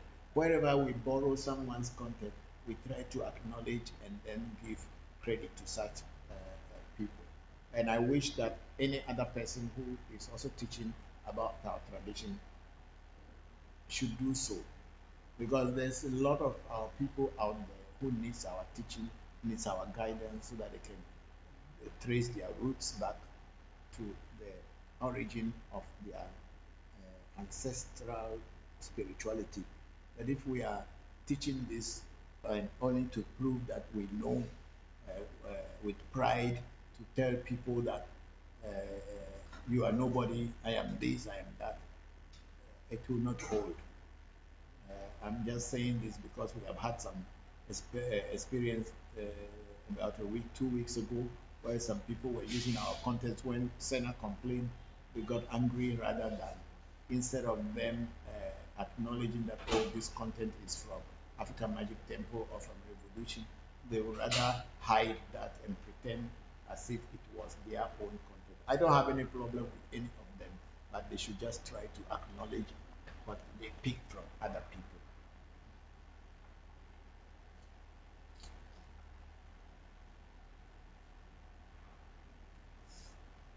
And then we have please like that Augustine's yeah. And then we have Telemari. This is so true, Baba. Others taking other people's stuff and not giving credit to the originators of the content. Yes, it's very, very annoying that when you say, then they want to insult you. But some people are just there to get people who are genuinely looking for the truth. They are just there to find a way to scam or make money out of them. So they will pick people's contents and then begin to use them on their platform, pretending as if it was their own. Thank you very much, Telly Mariteli. I'm very grateful for that contribution.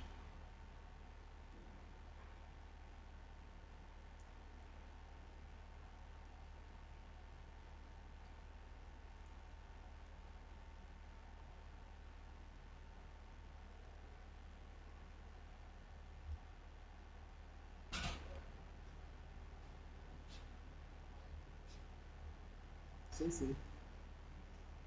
Hey.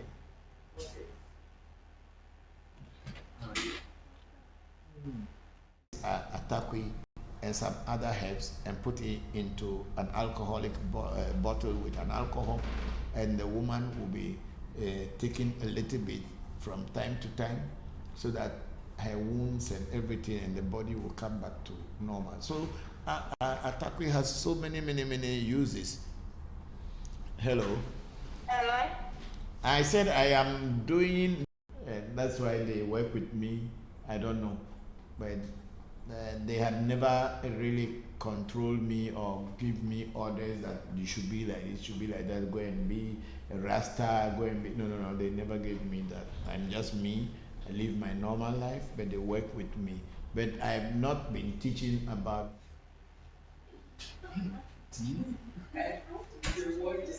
Atakwi and some other herbs and put it into an alcoholic bottle with an alcohol, and the woman will be taking a little bit from time to time so that her wounds and everything and the body will come back to normal. So Atakwi has so many uses. Hello. I said I am doing, and that's why they work with me. Go ahead.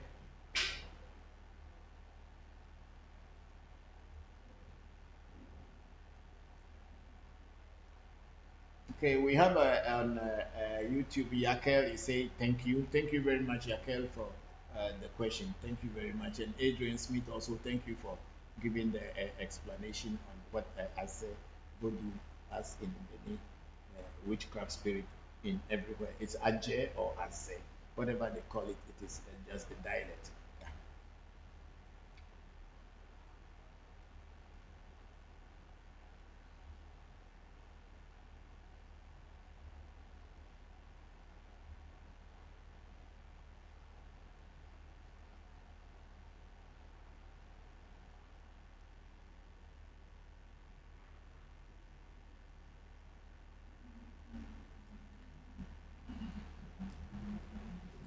Anybody on YouTube?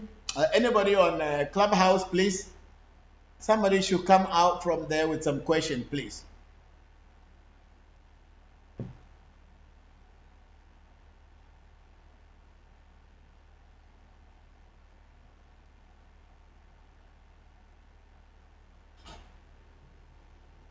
Okay, we have Benny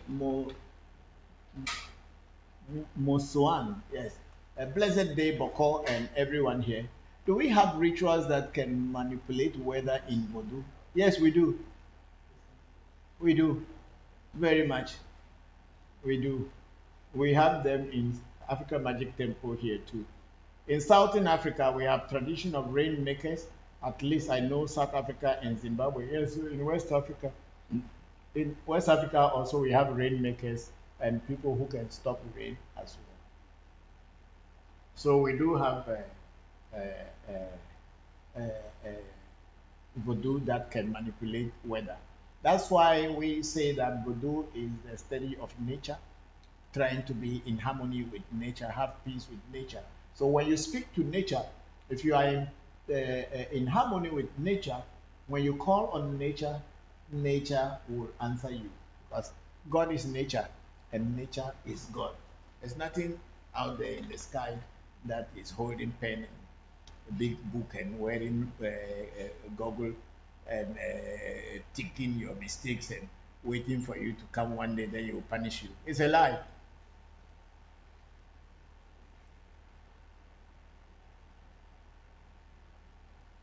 everything that God created. God is in his creation. He manifests himself in his creation. So his creation is him and he is his creation.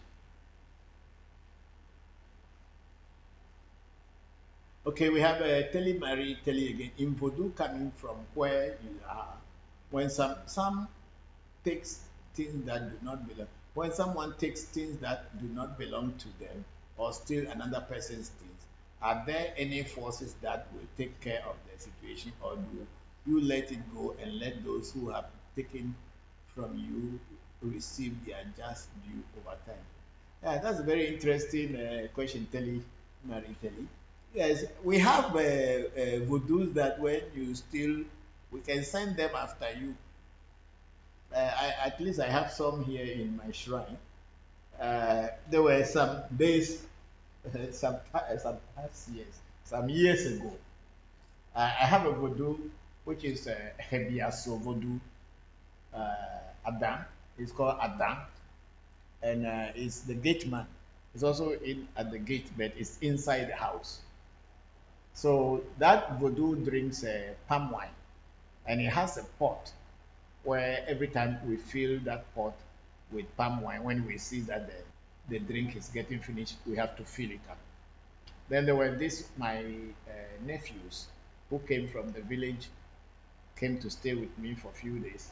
We were keeping the palm wine inside the refrigerator so that anytime it finishes, we pour it into the pot of this thing. And Ada is a very powerful spirit.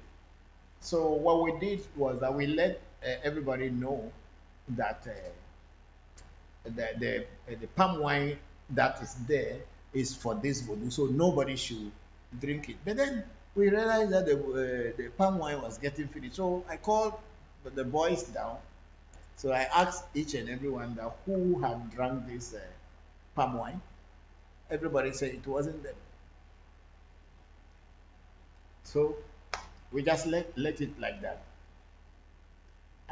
The person who drank it had to go outside the house to buy something and come back. But the gate, the voodoo is just standing at the gate. So when he passed through the gate and came back, the voodoo already identified him that he's the one who stole his drink. So he came back and slept. In the morning, for him to wake up, he was not waking up. Not that he is dead, though. Not knowing, all his legs and arms were locked, and his waist was locked. He could not stand again. So he has to start walking on all four like a baby. That's the way he could walk before coming out. So I asked him, "You say you were not the one who took the voodoo's drink. You see, the voodoo has caught you." And it was then that he agreed that he was the one who was drinking it little by little.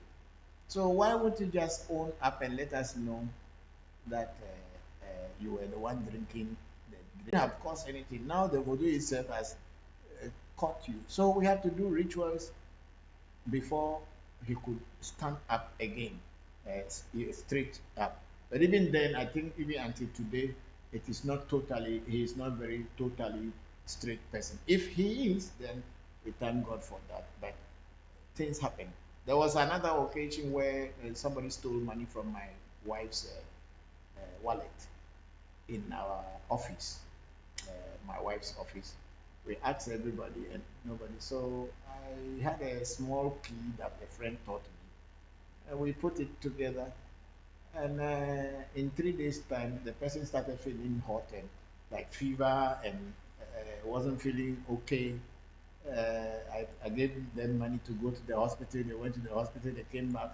No, then at night they started shouting, making certain kind of noises, and by the fourth day, fifth day, they were getting mad. They started dancing in the whole house, and the statues in my house, they will go in front of them and dance to the statues, remove their hair band and all this thing, wear it the statue. So we have voodoos that catch thieves. If we want to send them, we do send them. We don't always wait for their karma to see, because there are certain times our reactions are very uh, very immediate. Because somebody takes your thing and you are angry. Who has taken it? Everybody doesn't own up, and then you will just say some voodoo to find the person for you. And you did not know who, but the voodoo will just go out and cut that thing. And I don't think that is a crime or a sin to ask your partners or spiritual partners to look for the truth for you. Yeah, but then it's good when it happens and we just reverse it so that it doesn't go overboard whereby the person may die. So Telly, yes, we do have. We don't always. Hello. Yes, yes. Sam, who is talking? Alomena. Elomena. Hello. Yes, hello. Yes, Abel, yes. Yes, Abel, go ahead. Yes, I have a challenge. I don't know if you can help me look into it. I am in Lagos. You are in Lagos. You say Nigeria, yes. You are in Lagos, and your name is Elomena Abel, right? Elomena Abel. Abel. Okay. Yes. I don't know if you can help me look into this challenge. What is the challenge? I am an IT professional. I work, but it doesn't seem to come the way I want it. And I've met some other people who are into voodoo, and they told me that my challenge is within my family. Can you hear me? Yes, I can hear you clear. Can you hear? Yeah, clear, loud and So they told me my problem is within me. Okay, can I talk now? Just talk, I should speak louder? No, I can hear Okay, you. talk, yeah. You see, one thing that I don't believe in is somebody who, without knowing, without seeing, without hearing, will just tell you that, oh, this thing that is happening to you is from this person, it is from that person, it is from your family. How do they know? How do they know? The person has actually seen me one-on-one. They saw me, I went to the person and I complained, and they said the problem is within my family. That he did through some calories, put his leg somewhere, made that I am meant to be rich, but they are trampling on me from getting rich. Okay. If the person did a reading with calories and all this, if the person did a reading with calories and then, so if he could see, why couldn't he help you?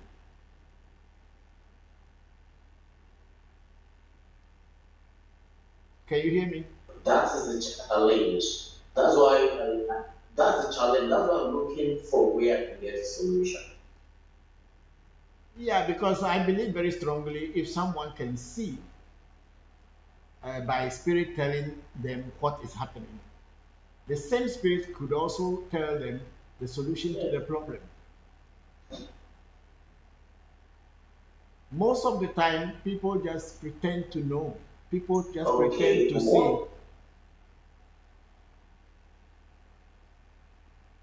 So, for us at our shrine, African Magic Temple, and also to any other authentic shrine, when you go, the first thing they will address is to do a spiritual consultation to find out what the cause of your problem is. They will not just look into your face and say, oh, this is from your uncle, it's from your auntie, it's from your family. They must do a spiritual consultation, which will guide and tell them exactly. You don't even need to say anything. Your talks should be said on the money that you have brought for the consultation, and then that money they will give it to the spirit to look into it, what you have spoken on your money, because even the person is not supposed to even hear you speaking at all. And if the person is able to come out with what exactly is happening on you before you got there, then you know the person is really seeing something. It's not someone who will just say, oh, I throw cowrie and say it's from your family. So if it's from family, which family member did he mention that is the one trampling on you?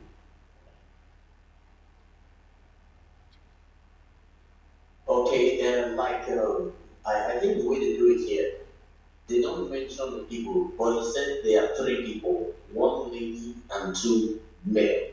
That's what he said. But they don't mention the name of the people. Okay, that's fine. Here also. That's what he said. Yeah, here also in Afar, they don't mention names of people. They can tell you the situation, but then they must guide you to tell you exactly what is going on and what you should do to overcome the challenge. So what we do at our shrine is we will do a reading or a spiritual consultation to be able to find the cause, the root cause of your challenge, and also get information what things are supposed to be done to overcome the challenge. That's how what we do at our shrine.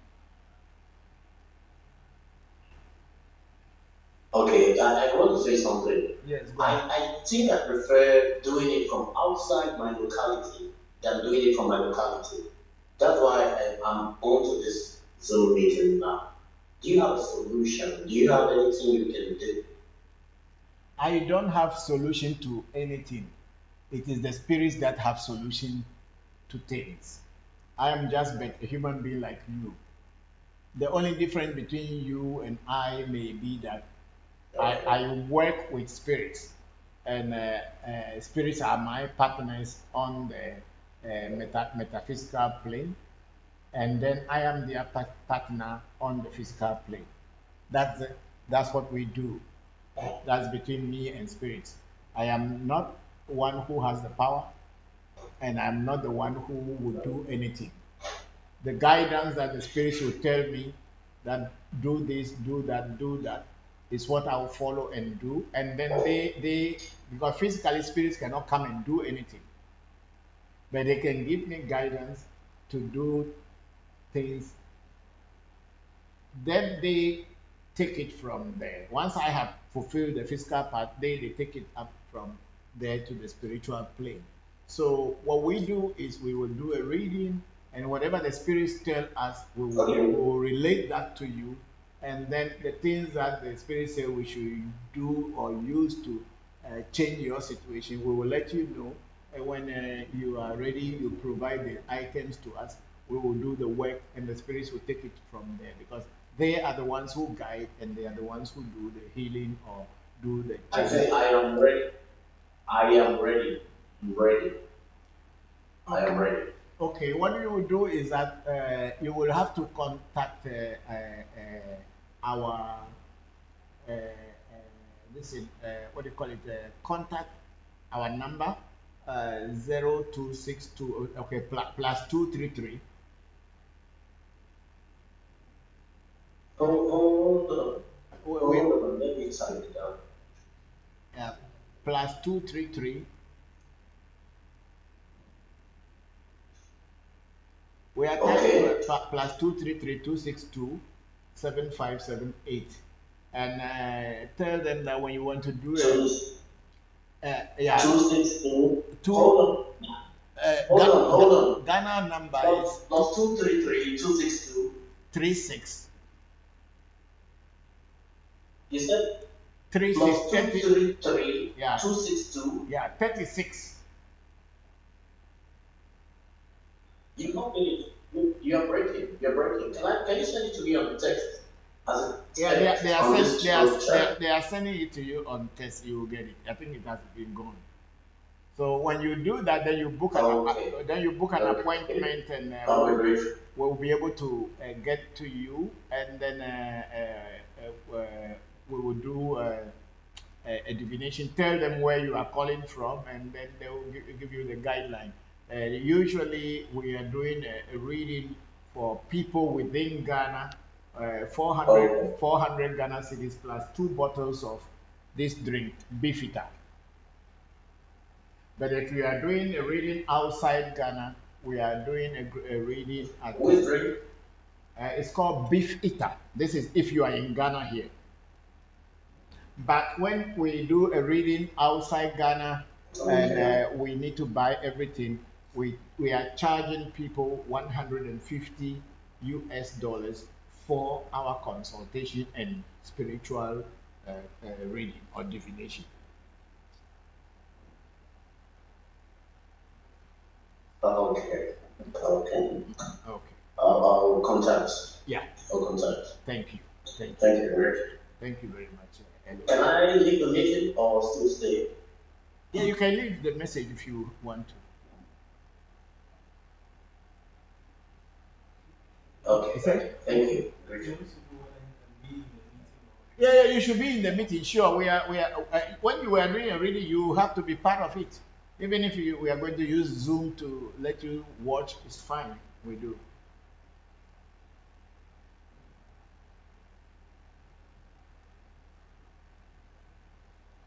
I think it's gone. Yes. Ah, okay. Okay, so now people on.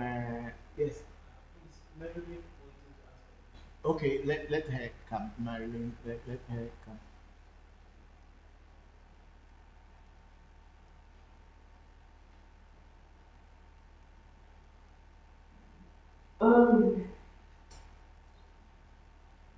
Hi, I am multitasking. I didn't want to talk, but I'm just curious. The spirit, can you hear me? Yes, I can hear you. Hello, can you hear me? Yes. Yeah, I'm just curious. The spirit, like, what's the need for them? What's the need for them? Just doing all of this. What's the need for them? Like helping and because I'm thinking they're in the spiritual realm. They're in the spiritual realm. Why do they come into the physical realm to interact? And what's the need for them? What benefit is it for them? To Okay. be here. Okay. I think just like how I human. am sorry, I missed the number. I left the meeting without saying the number, please. Okay, you can get it. The number is still there. It's sent to you, so you get it. I'm just joining, so I can see it on my chat. It will come. Okay, no, I'll send it. Yeah, I'll send it. Okay, thank you. So we are talking with Marilyn. Marilyn wanted to ask a question. She's asking a question that what is the benefit for the spirits to interact with the physical plane? So it is just the same as how human beings also want to interact with the physical, the spiritual plane. The spirits want to be known. They want to be heard. They want also to be seen. Because when you say spirit, what do we mean by spirit? The combination of all these bodiless entities that has formed what we call God. All the bodiless energies, entities that has formed what the common man calls God. Because God is a spirit, and all the other spirits we are dealing with are also spirits.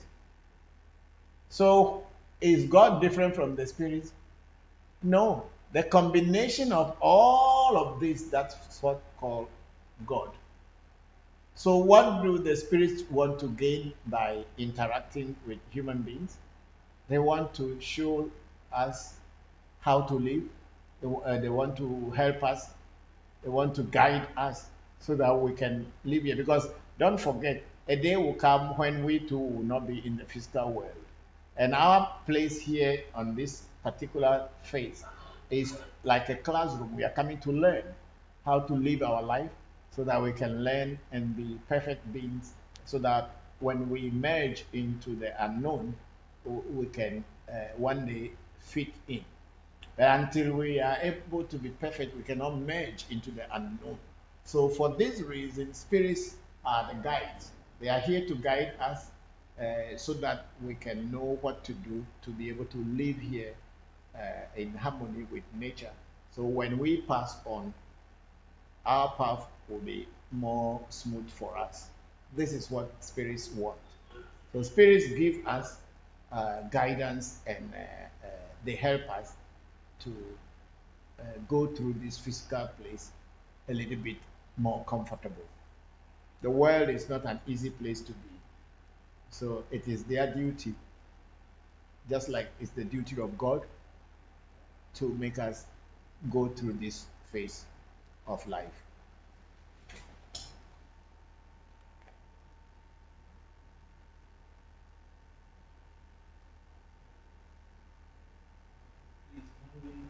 Marlene, yes. Let her go ahead.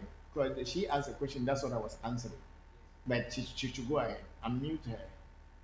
Listen so that she can ask the question. Because she has very interesting questions.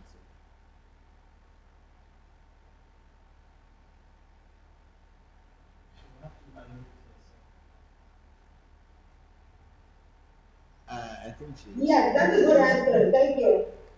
Thank you, Marilyn. Thank you too.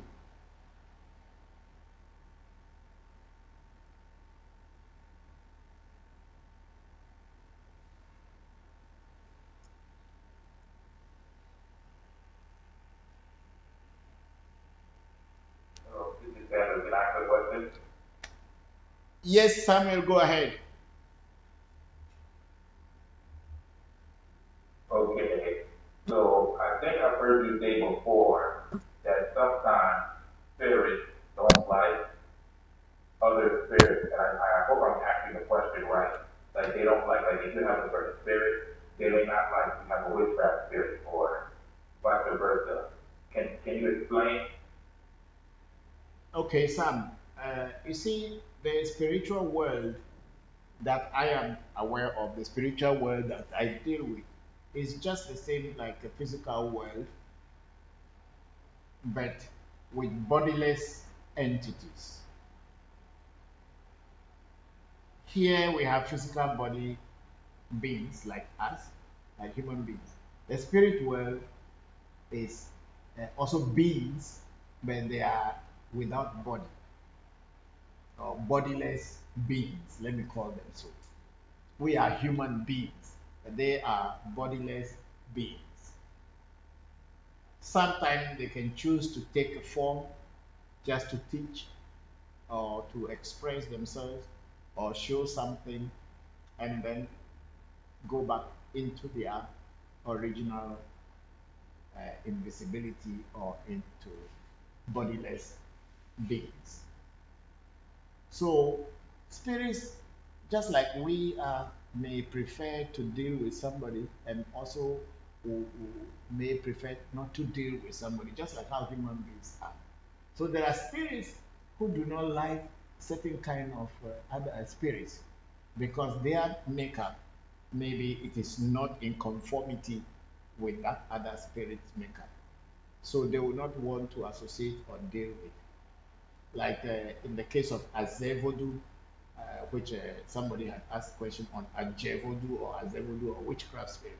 There are certain spirits do not want to deal with witchcraft spirit at all. And if you have a witchcraft spirit with you, some of the spirits that do not want to deal with witchcraft spirit will not want to associate with you because they feel that you have a spirit that is not in their line or is not conformed to them. So they would.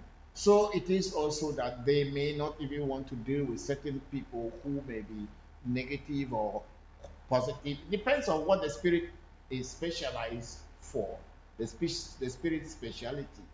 So when the spirit doesn't see conformity in its way, then it will, with other spirits or other entities, then it doesn't want to deal with that. So it is with we human beings. When you are dealing with someone and you realize that this person's life is not like your own or doesn't go in line with you, you just try to cut off or leave that person out of your life. So I think that is it. I think that's why some spirits do not want to deal with certain people or want to deal with other spirits. But then there are some spirits they can join together and work together. Like you see my Abochi here, my mirror is a spirit. There are about 3 or 4 spirits inside this one. And but then it works with my Akai, can work with my Tobe Jopata and work with any other spirits that I work with. So for them, they are okay. That's why I always put them, when I'm working, I put them all together. I can work with Jopata and work with other spirits. So, but then there is one spirit that I have in this house, Tobe Damalie, who has got a different shrine altogether on its own. That spirit doesn't want to work with some of the spirits I have. Reason being that they are so equal in the same thing and they are like rivals. Each one wanted to prove how much they can do or partner with me and work for me. So their work is almost the same. So they don't like each other. And through my experiment with them, I realized that they don't like each other. So I cannot take the drink of one and go and pray at another one, and I won't take drink from the other one and bring here. No.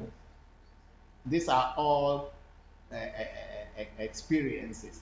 You experience them as you deal with them, then you begin to know them, you know how to deal with them so that you don't cause a problem to yourself. Thank you very much, Samuel.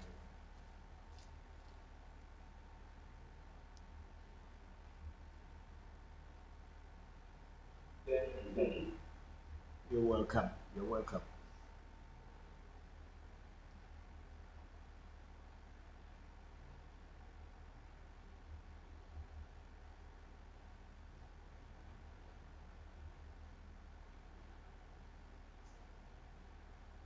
Mike Thomas is on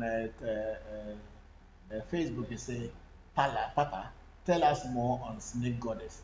If one has a dream where a giant python appears and speaks by putting thoughts in your mind, is there any potential significance?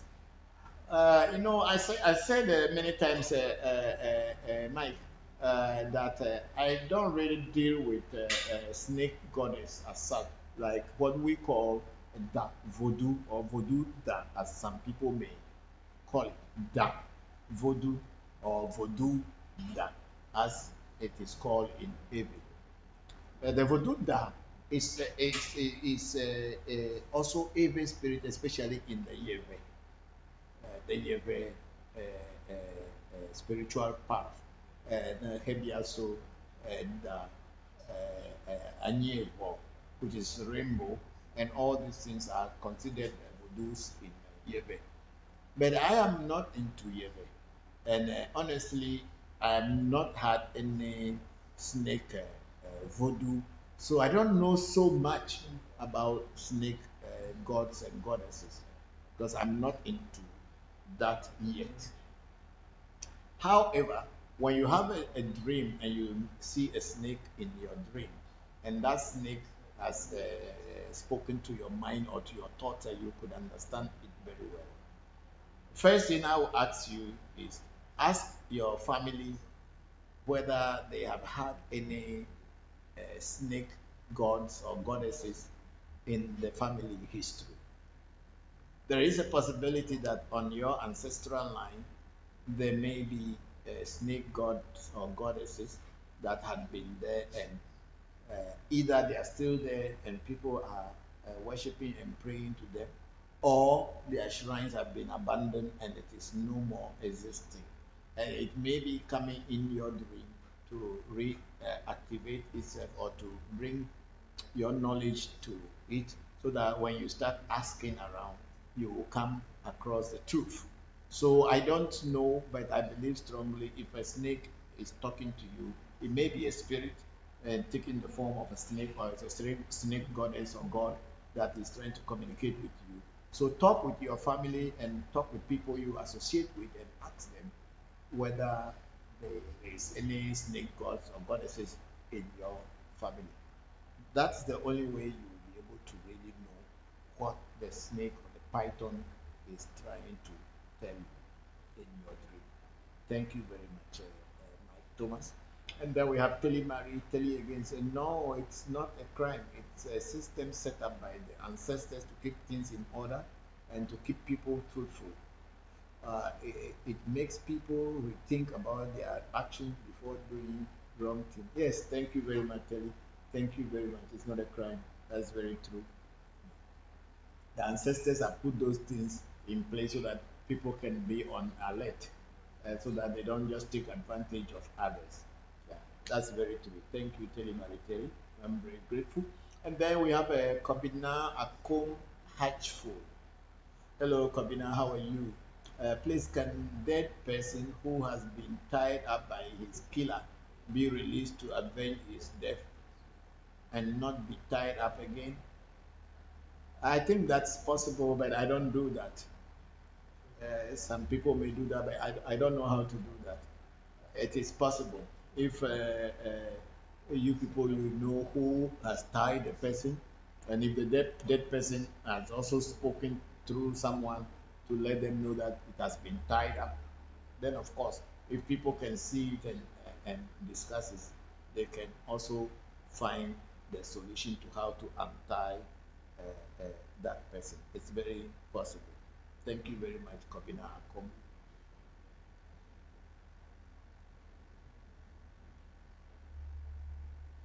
So we are on YouTube now. We have a Sankara saying hello, Bokor. Very nice and informative session. Please, what is the history behind why Baba Legba is placed at the entrance of some shrines or some villages? Okay. Legba, as it is called in Ewe, we don't call it Baba Legba, we just call it Legba. Not like Baba, because the word Baba is more of a Yoruba word for father. The Eves don't use Baba as a word for father. So we just call it Agbonu, Agbonu Legba, which means the gate Legba. Agbonu, Agbonu Legba. Agbonu means the gate. So Agbonu Legba, which is the gate man Legba. I think the reason why Legba is placed at the gate or the entrance of a village is the Legba is the guardian of the crossroads, and Legba is like a watchman. It's like a security man. And where is the best place to place your security man? Is it at the back of the house or in the front of the house? And my answer would be the best place to keep your security man is in the entrance to your premises, whether to your shrine or to your town or to your house or to your village or to your room. Legba is supposed to be there to inspect everybody who is coming in and everybody who is coming out. Any spirit that is entering into the house or the village or the community, Legba must assess and scan that person and make sure that they are not bringing evil. And if they are bringing evil, Legba will make sure that they don't enter. The evil thing that they bring with them will not enter the premises. So that's why Legba is kept at the front or at the gate of entrance of villages. Nothing more than that. He's the security man or the security coordinator of your premises or your community. Abi, Yes. is it not security coordinator? Who gets security man and go and put it at the back of the house? Unless you have two gates, then you put one at the back, you put one in the front.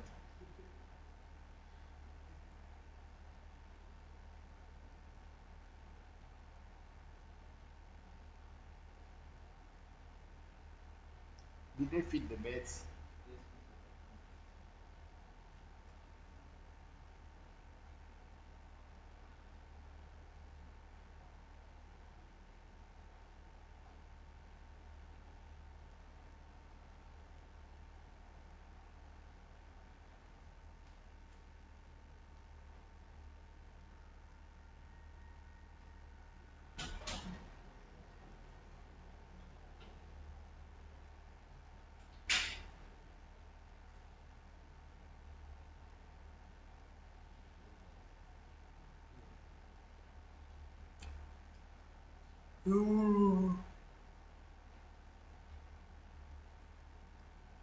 Call Kede's phone. They are back. They drop Senefa.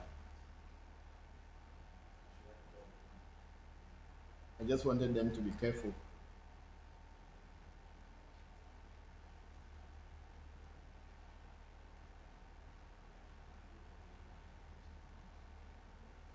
Okay, then Kobina Akom Hatchful is again saying, so can you have the Legba at your personal house? Of course, you can have Legba at your personal house, but Legba is not just something that anybody will go and go to a spiritualist and say, make Legba for me. As far as every Afar is concerned, if you are not initiated into Afar, listen to that again. If you are not initiated into Afar, you cannot get Legba. Because Legba is not just something they just form and call it Legba. When Legba is made for you, there are certain herbs that go into the Legba. And those herbs have to have a relationship with your spiritual path. That is when Legba becomes a Legba for you or for your shrine. So Legba is not just mounting some clay or cement and then putting eyes with the cowries and call it Legba. There are things that go into Legba that makes that Legba powerful. So people who are just buying anything that they form and they call it Legba, or even do a painting and call it Legba and start worshiping it, are just joking. They are deceiving themselves. If you have not been initiated into Ifa or Afar, you can't get Legba, or at least you cannot get Afar Legba to work with. So Legba is not like any voodoo. You just say, oh, I want this voodoo, and they just made it for you. You must be initiated into Afar. And I believe strongly, maybe in Ifa too is the same. You must be initiated into Ifa before you get Legba. You don't just get Legba just because say Legba is this, so I want to have Legba. People who have been talking about Legba and all these things, if you are not initiated, I tell you, you are deceiving yourself. Because Legba is not just a heap of clay or cement or anything. There are things that are put inside the Legba that makes the Legba correct. And those things have to have relationship with your spiritual path, your spiritual initiation. Then that Legba can now communicate with you and work for you as a security. It's not just like they just call it Baba Legba and then you think it's working. No. It's a lie. Anybody did that for you, deceived you.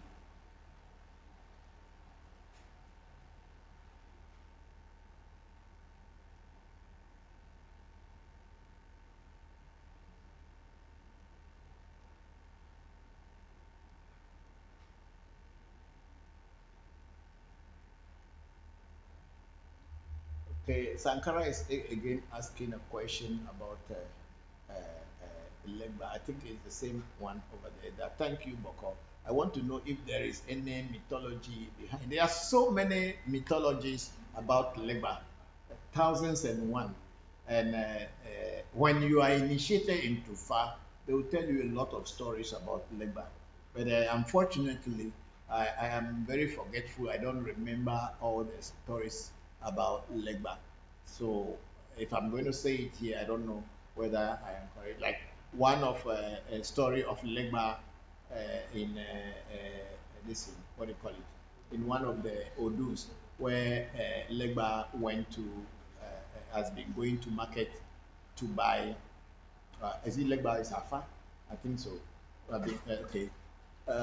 So let me not say it if I cannot remember it well. So yeah, Legba has a lot of mythologies. Yeah, so many, because everything that you are doing is all myth. It's mythology. Most of these things are mythology. But in African traditional spirituality, mythology came out of reality, and even in today's world, if you follow the myth and you practicalize it, you see the results. So it does not only, it's not just an illusionary mythology, but reality.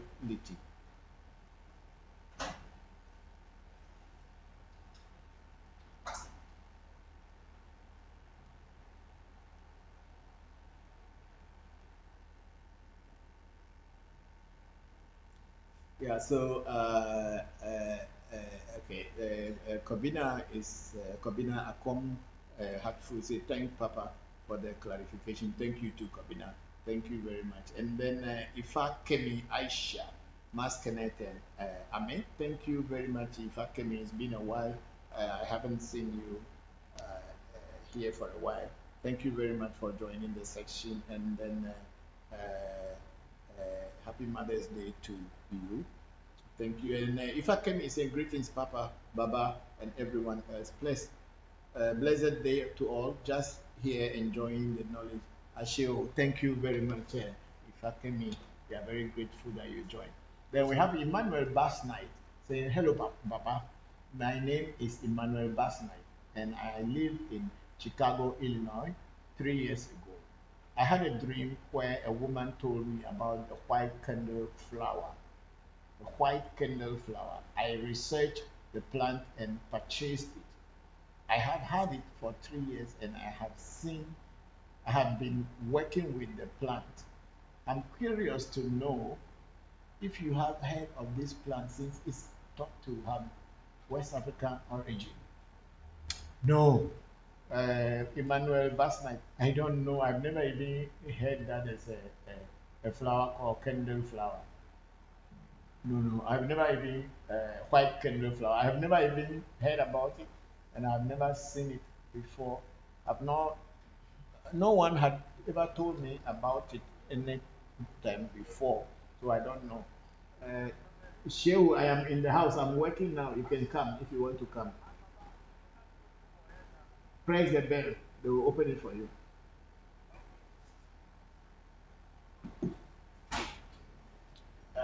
So I'm sorry, I've never heard about this, and I don't even know it, and I don't know what it does because I don't have any idea. So I can't talk about it because I don't know. So far you've been working with it for 3 years. What have you seen? What changes has it brought into your life? You know, when you do spiritual work, you are not seeing changes and things you want the spirit to do for you, or the knowledge that has been shared with you, you're not seeing a result. There's no need of continuing because there's not going to be any result.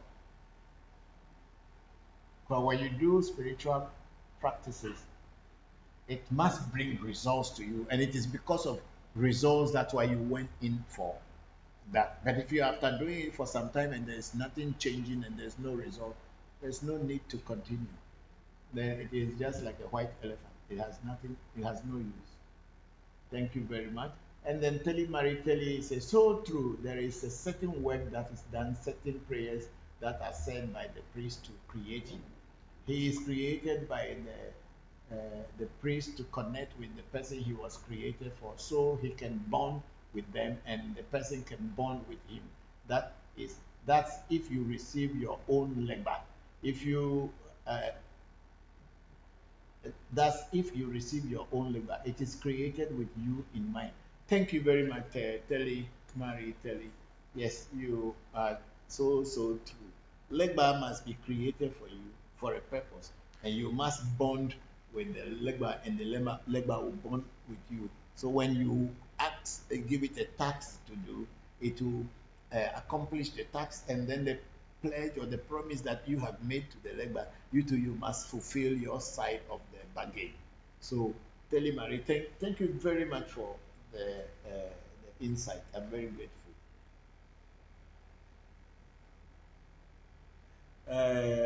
Kobina Akom is saying, can you be initiated into Afar and still be a committed Christian? That is up to you. Because Afar is a knowledge and wisdom. And after knowing the wisdom that you gain in Afar, what are you doing in Christianity? Is it just that you want to belong, or you are looking for the truth? When you get into Afar and you get into a Afar from a real teacher, what do you need in a Christian church for? But if you want, after you are initiated into Afar, you want to go to church, that's your problem. I don't have any problem, and I don't think any Afar priest will have problem with that, because it is you who want to know the path of your life, and the path of your life, or the blueprint of your life, has been given to you, and you want to go and waste it in people who are ignorant about life. That's your problem. No, African traditional spirituality is not a religion, and nobody forced people to join. And don't look at people joining and you just join without having any aim and goal in mind, because it is not a religion. It is a way of life. It's knowing how to live in harmony with nature. Christianity has too many lies, and it has been Christianity has been surrounded with tales and fairy tales and all kind of lies just to control people. I'm sorry to say so. And if you have got knowledge and wisdom and you still feel that that's the way to live, that's your life. No one forces people to join traditional African spirituality. If it is not your time, you will never come in. And when it is your time and you come in, you yourself will learn more and you will not deal with things which are just illusions. Thank you. And then we have Ifa Kemi again saying, yes, Baba, I've been so busy, but happy to be here again. Thank you. Thank you very much, Ifa Kemi. We are very grateful. Thank you. Thank you very much for coming back. Yeah.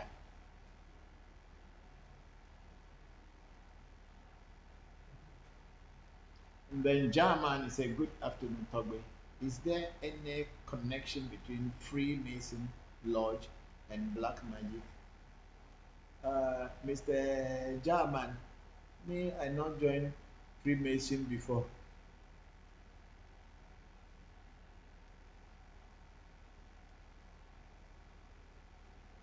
Me, I'm not a member of Freemason. I'm not a member of any lodge. Me, I am only doing Togbe Society here. I'm in Togbe group, which is the traditional group. So I am only in the Togbe Society. I don't belong to any lodge, and I don't know what lodge people do. So and I don't know what is black magic too. So I don't practice black magic. So I cannot tell whether there is any connection between Freemasons lodge and black magic. I am not part of any of them. It is what you know is what you talk about. What you experience is what you talk about. I am not. I've not been a Freemason. I've not been into any lodge whatsoever, and I've not been in any group that the black magic has been practiced. So I cannot tell whether Freemasons lodge and black magic has any connection.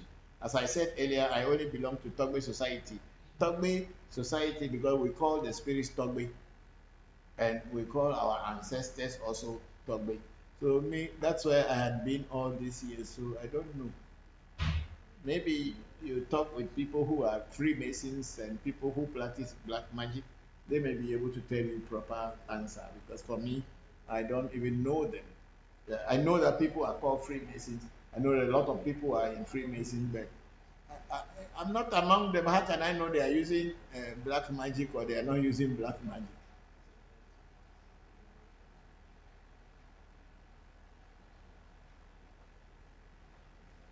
Yes, let's go on. Check other places and see. What's the time now? Today we'll close early.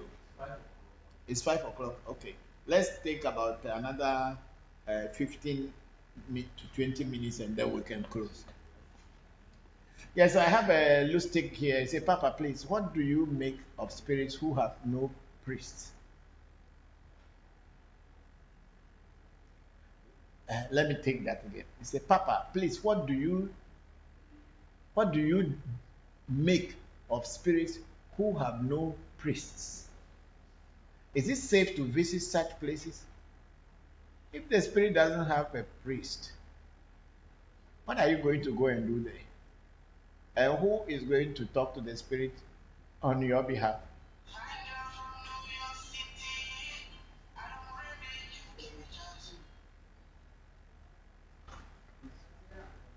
Next time you should use my A70. Camera is very clear. Is the allowing for me to take the medicine. Okay.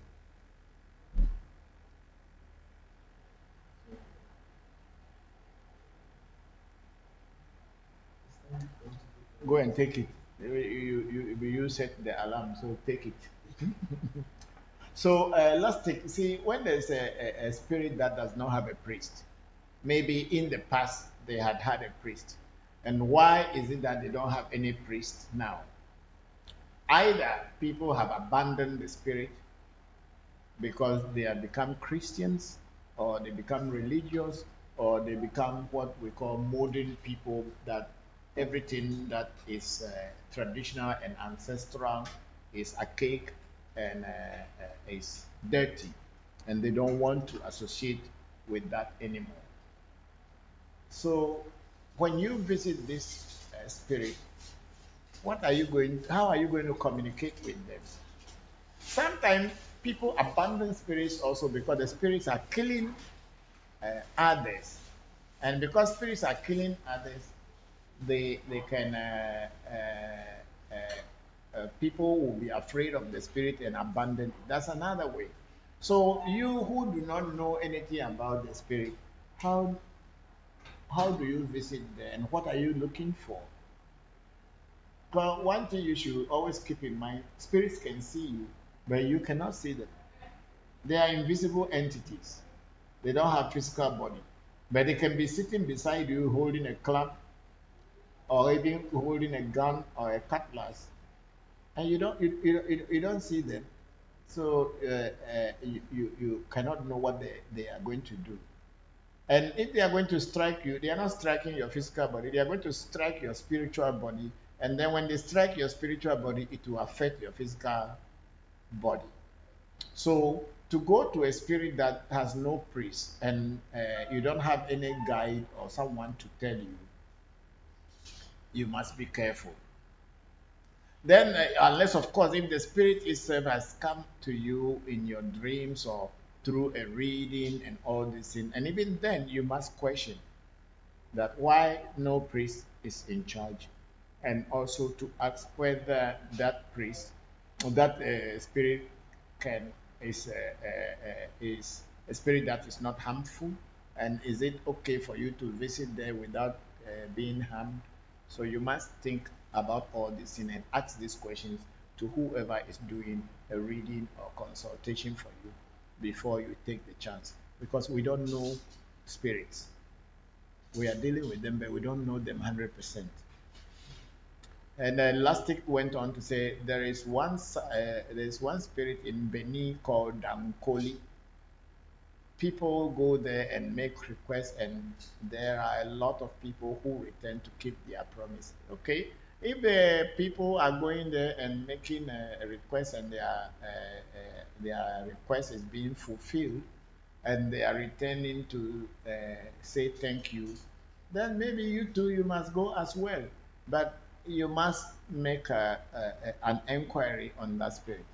But then, when they are returning to keep their promise, who are they giving the things to? Whatever they are coming to give, who are they giving it to if there is no priest or there is no one in charge of it? Who do they give their promises to? I don't know whether you get my point. Because if you make a pledge to a spirit that if you do this for me, I'll come and do this, I'll come and do that, and it is fulfilled, who do you give the things to? Or you just go and drop it there? And if you drop it there, who is taking them? Who is keeping them? Or who is coming to collect them? Please, it's you who can elaborate on that, and I will be able to talk more. Then we have our sister Ifakemi Aisha Naskenet saying, Baba, I have a friend always dreaming that she is married to a mermaid. She always see mermaid and waters around it. What would you advise this person to do? She is wondering if she may have been married to this mermaid before, or if she is from the gods of the sea. Can you shed some light on mermaids? I suggest she gets a reading done, and then she will find out why the mermaids are appearing to her. Yes, bring the listen down small. Yes, big sister Ifa Kemi. See, when people see mermaids in their dream, it could be real mermaids that they are seeing, or mermaids are trying to communicate with the person. But also, it could be just a dream. But if she is not very sure what these mermaids are, because there are mermaids. That's why the name is there, which we call in Ewe, Afar, Mamiwata, and I think in Yoruba it is either this thing. What do they call it? Yemaya, which is also represented by mermaid, Yemaja or Yemaya, or water spirit or marine spirit or whatever. And I think Olokun, whether that represents a crocodile or mermaid, I'm not very sure. Those of you who understand the, the Ifa cosmology very well, you can let me understand, because I know there is Olokun and then there is Yemaya. I don't know how close these two energies or spirits or entities are. So when your friend is having these dreams, then the best, as you had advised her, is to do a reading or do a divination to find out why this mermaid spirit continue coming into her life, or coming into her dream. Maybe they are trying to tell her something, or maybe she is supposed to become a priestess to them, or as you are saying, say they are married to her or whatever. I don't know this married thing. Me, I don't believe those things. So maybe they want to communicate with her, or they want her to be their voice. Whatever it is, she can only know when she does a reading or a divination on what the dreams are. And then with that, the divination or the oracle will be able to clarify in a very clear sense what this is exactly, so that she can now have a peaceful mind. Because people say, oh, some children are born from the sea, they are born from the whatever. I don't know. What I know is what I teach. People may have their spiritual relationship with this, with water, with air, or whatever. That's very true. But whether somebody is a child of the sea or this, in this, me, I don't believe those things so much. But that doesn't mean that if I don't believe so, it doesn't exist. It does exist to those who believe. So you better ask your friend to do a reading to find out what is the reality than to be speculating and guessing. I think the best is to do a reading. Okay, let's go up. And then we have Timileni, John Jimo Aderemi. Greetings to you, Papa and Mama Sena, and all the wonderful personalities at African Magic Temple. Thank you very much, Timileni. How are you? It's been a while. And Papa, nowadays the kingmakers and the politicians are responsible for selecting princes, kings with princes that love voodoo and are being forced to close political party. Let me take that very well. So nowadays, the kingmakers and the politicians are responsible for selecting kings. We princes that love voodoo are being forced to choose a political party and one foreign religion before you can be chosen. What can we do saying that the throne belongs to our ancestors? That's a very, very difficult question, but then it's a reality. It has happened in Ghana and it's still happening in Ghana. Because when a political party is formed, and especially when that political party is in power, they can choose to do anything. They can, if they see that there is an opponent who is not in their line, they can choose to replace some other family member who probably is also linked to the throne, but it's not the direct inheritor of that throne.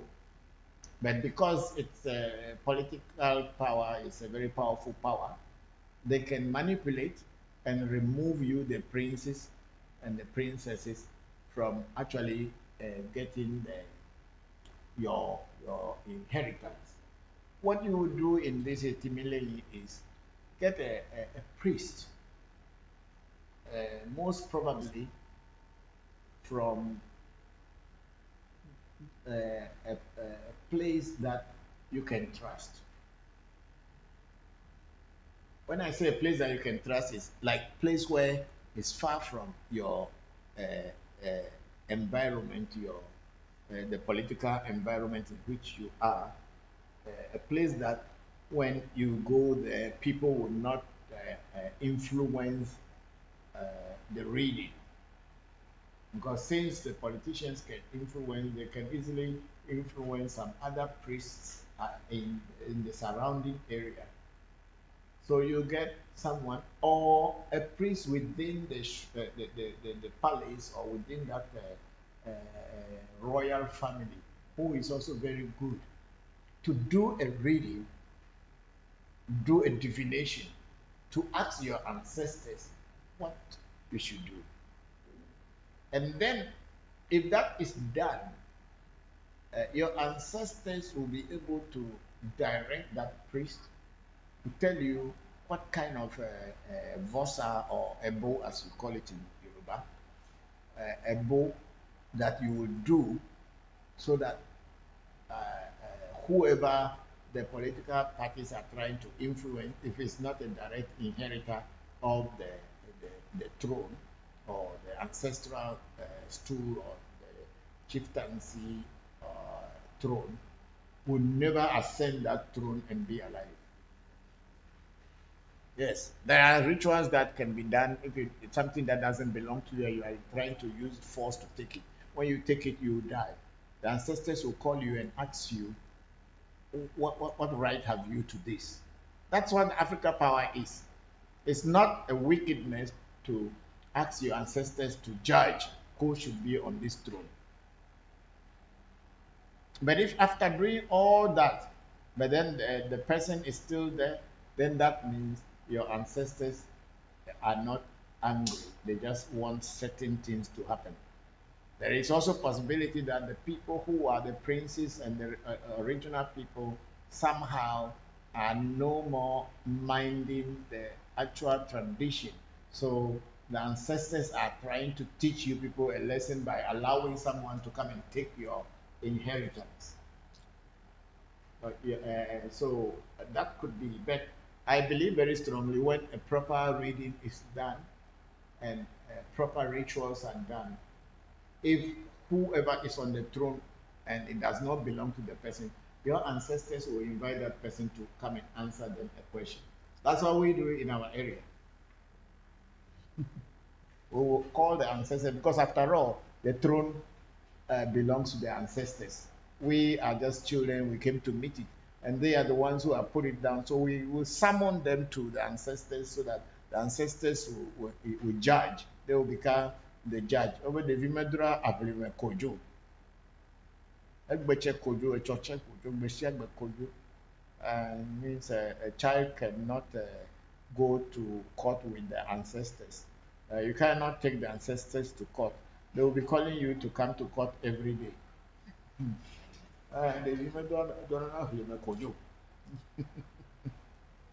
So, Timile, I think that's what you should do. Just try to get a reader, especially maybe in your Nigeria or wherever, and get proper rituals done. No matter what they try, they cannot. Even if they take it, it will be too hot for them. They will leave it back for you. Thank you.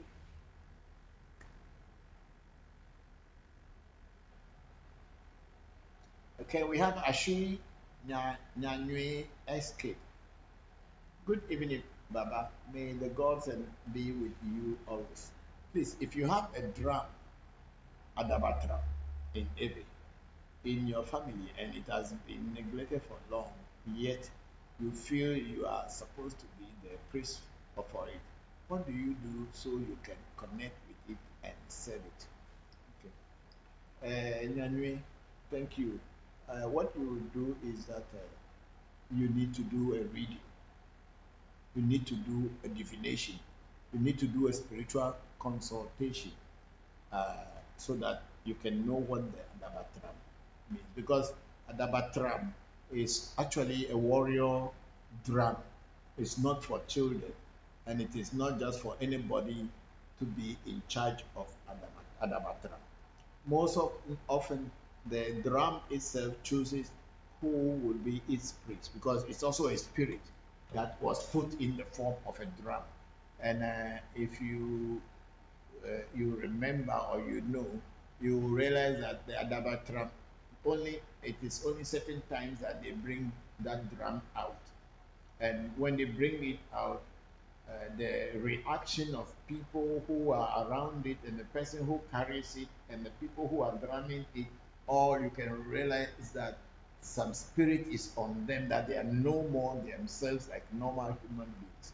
So that drum is very, very, very powerful. So if you want to work with it and like want to be a priest for it, you need to consult that. Well, you need to consult the drum to know what to do. And one more thing about Adabatram is that you can see that in the olden days we had headhunters, and a lot of people who were headhunters were into this group. And some of the Adabatram even have got human skulls attached to it. So you should not forget that the spirits of these people who died traumatic death and all these things are with the drum. So to deal with such a drum, you really need to consult very seriously, and then let the drum itself and the spirits that are in the drum guide you to what to do. Thank you very much, Emmanuel SK.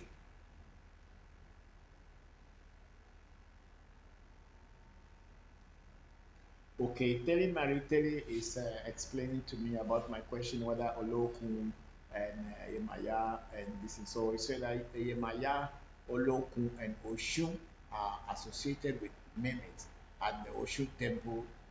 At the entrance to enter the door, there are two mermaids, one on each side. They are a gold color with white dots on their tails. This can be seen at the Ita Oshun temple. Thank you very much. So Olokun, Oshun, and Yemaya are all associated with mermaids. So thank you very much. So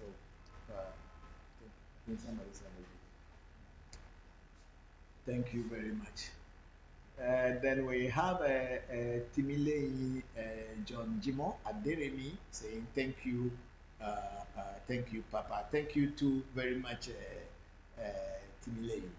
And then do that, and you see that the ancestors are not actually sleeping. If you wake them up, they woke up. They will wake up, and you do wonders. And then we have Ashui Nyanyue saying, "Okay, thank you for the enlightenment, Daddy. Thank you to Nyanyue. It's very interesting that you have interest in the Adabatram in your family. It's a very good thing. It's a very good thing. And if only you can follow the direction through reading, you will be a great priest of Adabatram."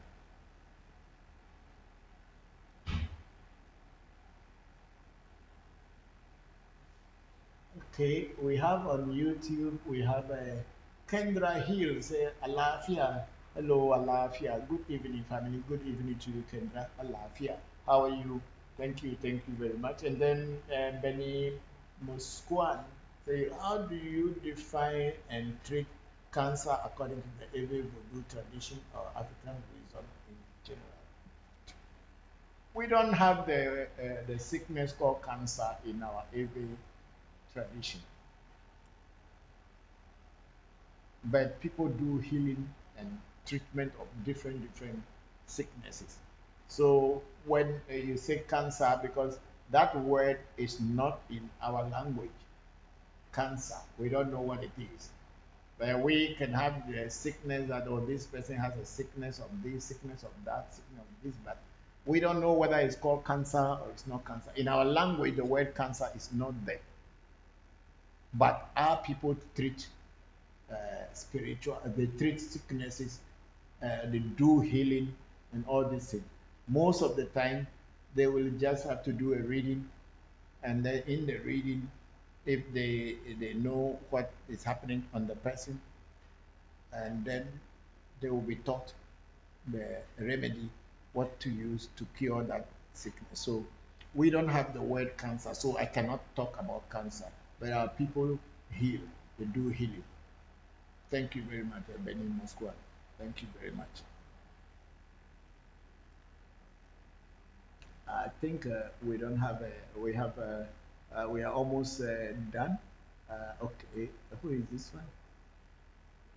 Okay, let's go to what Lustig is saying. Lustig is saying, Papa, the legend has it that Dankoli was a cripple, and during the war between the people of Dahomey and the Savalu, his brother carried him on his back and were being chased by enemy forces. And when they reached a place in the forest that has a termite mold, Dankoli asked his brother to stop and drop him there. The enemies came to pass without seeing them. He then asked his brother to continue their journey and that he is the one who made them invisible. So the enemies couldn't see them, or to the enemies. As for him, this is his place. And if they should return, he would have joined the ancestors by then. This place they see will transform. And if they return, even though you are my brother, but that doesn't make you my priest.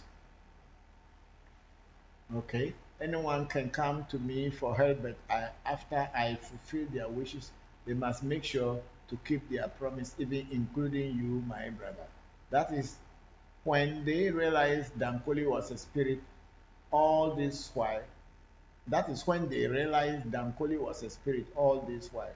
From that time till now, a lot of people go there personally to make their request, and when it is fulfilled, even though there is no priest there are people there who help them kill the animals and offer to Dankoli, but they are not his priests. Papa, you can ask your technical team to search on this one. Okay, bring the name down first. That's Lustig. Yes, Lustig, that's possible. That means that spirit does not have a priest. It does not want a priest. But it has people who gives assistance to whoever will come to its shrine. So by nature, that spirit doesn't want a priest. So no one can be a priest on it. So if this is how it works, then that's how it works. And if people are there collecting the things or killing the animals on your behalf, they may not be his priests, but they work for him. So the spirit just didn't want people to be priests on it, or does not need a priest. That's what it is. So there is nothing wrong with that. I thought it's just a spirit somewhere and you just walk to it, there's no one there, and you just go there and say no. But if people are there, then it is they are the one going to guide you. And this is even though you don't call them priests, and because the spirit doesn't want a priest. Yeah, there are people there who are assisting in the work of that Dankoli. Thank you very much. Get it? There's a bottom. Let me read it. Okay. Now go now. Okay, it's a technical team to say. This is all I know for now. I just wanted to know your view on that. Thank you. Okay, thank you, Lustig, because you see, when a spirit does not have a priest, because it doesn't want a priest, then nobody can force anyone onto it. Because as I said earlier, spiritual work is a partnership between the spirit world and the physical world. And the spirit will have somebody in the physical world that it wants to work with. And then the person on the physical plane also wants to work with the spirit. And when their union becomes a very useful union, then you have a spirit in that shrine, or in that town, in that village, in that temple, that will now be working with a particular person to be able to relieve other people's problems and worries, to bring relief to people. So it is the spirit that sometimes chooses who should work with or who it should work with. So if in this case of Dankoli, means he doesn't want to work with anybody, anyone can work with it, but you are not its priest. That's what it's saying. So that's fine. Thank you very much for that insight. I will let my technical team later search for this Dankoli and see. Because if it is not a working spirit, people wouldn't have been going there to be making pledges and fulfilling them. Thank you very much, Lucy. Yeah, let's see. So we have a Jane Tiffany Mamisawa Akofo in the USA. Papa, I think you should advise them to go to the hospital to treatment the cancer if it is in a treatable stage. You are a good practical teacher who always advise people to go to hospital for things that can be cured physically, and when you do further spiritual things to help them maintain their health. Yes, thank you very much, Mami Sewa. You are a real medical officer. Thank you. Yes, it was a question. That's why I said that we don't have cancer in our language. But then if it's cancer, of course, as you said, that's the correct way. They should go and treat it in the hospital if it is within the treatable stage before it gets out of hand. So that's very true. We are very practical here. We don't do things that we don't know about. So in my language, there's no, the word cancer is not there. So Musquan, this is an advice from a medical personnel that you should take the person to the hospital, and if the cancer is within the treatment stage. So that's it. Thank you very much, Mamisawa.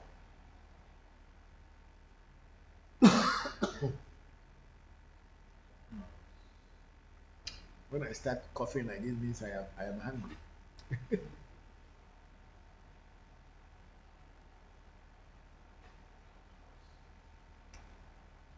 Yeah, okay, we don't have anybody here.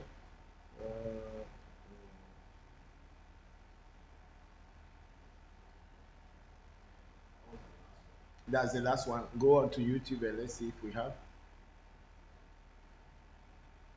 Okay. Okay, the same thing. Okay.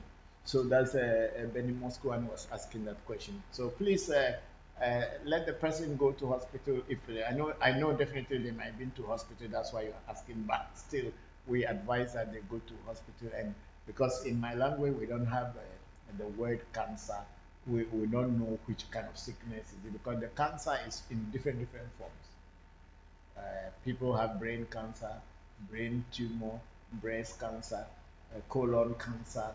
So we don't know what kind of cancer. So in our every voodoo treatment, if it is, they'll say, oh, the person has a problem with the stomach. If it is a problem is in the stomach, and then they will tell you what to do. If it is in the head, they will say. If it is in the chest, they will say that, oh, the person has a problem in the chest, and this is what they should do. And then, of course, they also advise you if you need to be taking Western medicine while the spiritual healing is going on. You know, to heal is also a different way from to say to cure. Cure, you have to administer medicine, but to heal, sometimes you don't really use medicine, you use energy. So, whichever way, let the person go to the hospital and also find out what type of cancer is happening. Thank you very much, Benny Moscow, and thank you very much. I'm very grateful.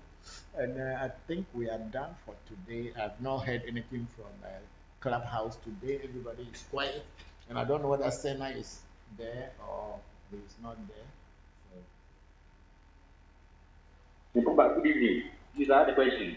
Good evening, Nuku. How are you? I'm good, Papa. I'm good. How are you doing? I'm also fine today. Thank you very much. Okay, cool. I was thinking about something. Are there any like scientific instruments that people use while they are practicing African spirituality? Like from this is more of a Western thing. Like Okay, well, anyway, science is still science, nature is nature. So, are there any kind of maybe thermometers or scientific stuff that you can use to show that something is happening while a practice is being done? It's something which came to my mind. I was wondering if there was something like that. See, in African traditional spirituality, we have our own scanners. If you want to know what is going on, your scanner is the divination chain of Ifa or Afar, or the magic mirror, or the cowries, or whatever. Mm-hmm. These are our scanners. That's why we can tell if somebody is sick without telling us. We can tell them where the sickness is located. If it is in the brain, we will tell you. If it's in the stomach, we will tell you. If it is in your waist, we will tell you. The way we use it's also it's a scientific thing, but it is beyond science in the sense that physically nobody knows how this thing is getting the information. You only talk on your money and drop your money down, and the chain scans it and tell you what is going wrong with you. So that is our this thing. We don't need a Western thermometer and all these things. Ours is beyond Western medicine, in the sense that we can know without really telling how we know.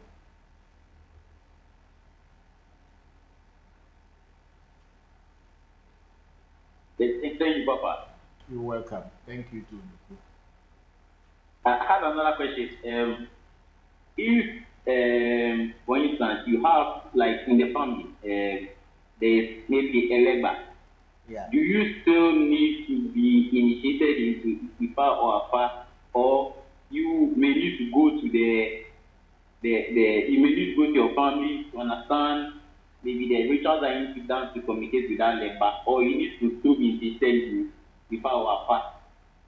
Thank you. When somebody has a Legba in the family, then that means the person who had that Legba might have been initiated.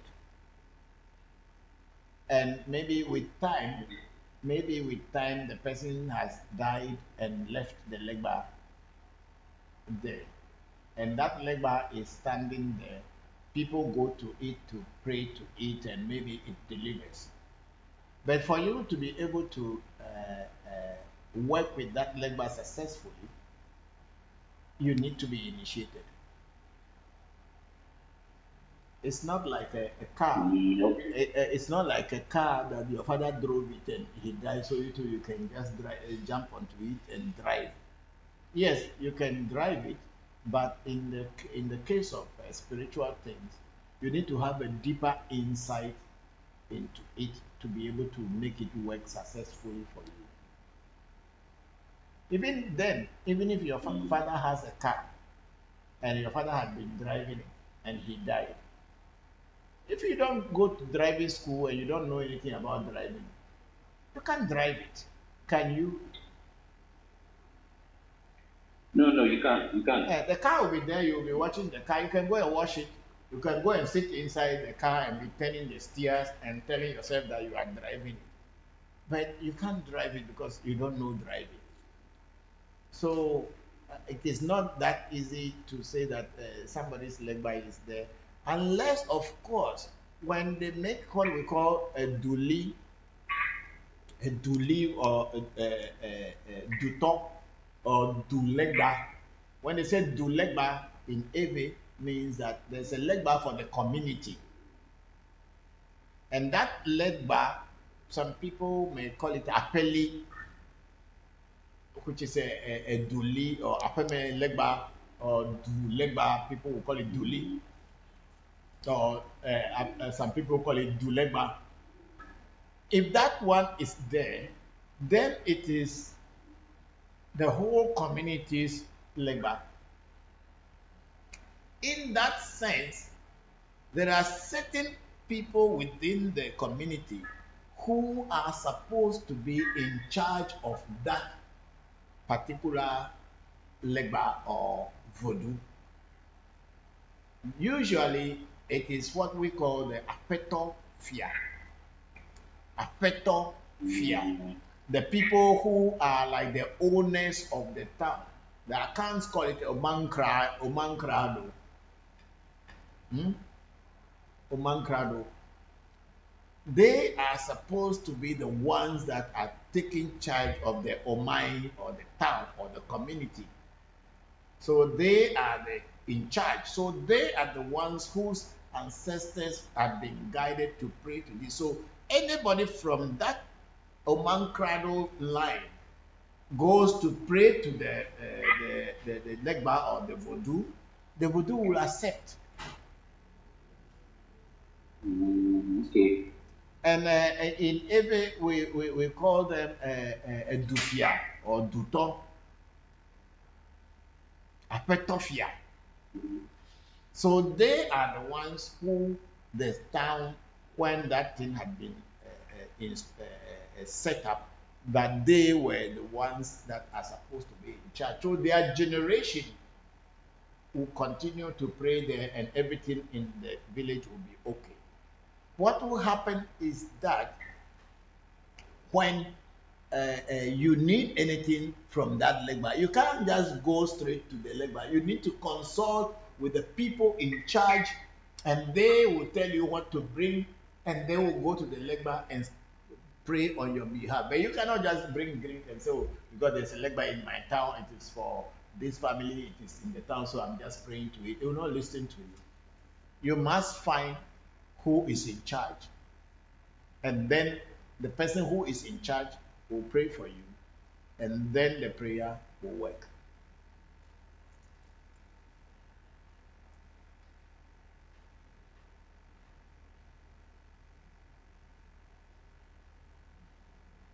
Okay, thank you, Papa. Welcome, Nuku. Thank you very much. I think we don't have many things here. I'll just say,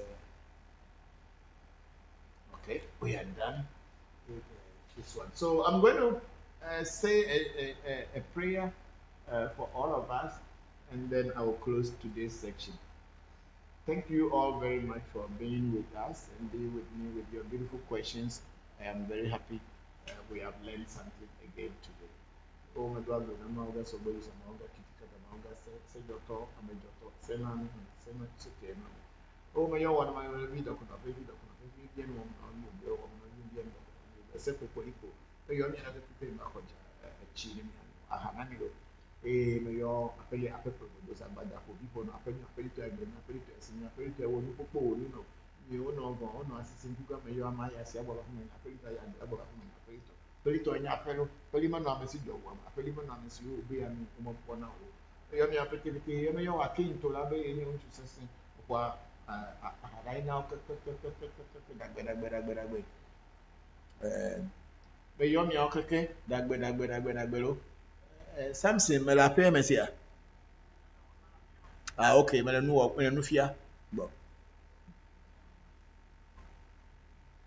me yo mi apete me do agbo la peda yo to gbejo pata yo akan pepe to pete yo le gba jigbo su ma me no mi ji me do anwo so me yo to we ahogba to mo gba wo do to akwe bobo me ya sa pasa ni ku yo foto ko si no me yo ablegede ma pesa ko ti no ko echi ebe mi no ko echi mi bo ko echi trobo ko echi chibi ta he me de be kere he de ko he pesa de ni ataka to be pesa di ta he de me yo o amochi sakaka na mi ahalo dagbe o gbe beto na wo mi ke na ni kosa ebe mi agbero asine di me o le do ne ba no mi o so bi no posto mi o le bi no po bi ame o de so mo ta ko no po ta ne ame o de bi mo po o ji bi mo ta ko no po ta ne ame o le do mo ta ko no po ta ne me yo ame si ame poku dagbe bi me yo mi do o ni ne ke na mi lo asi dagbe ko dagbe na me se pra gbe di me yo le do ba ji ba na me ne se lo me yo le ala ma se na ore o ba ngba yi ne ba godu asi ne di do ne ba na me se ne ba agbe ne na agbe te na mi o peti nya ya do bo ko sa ye bo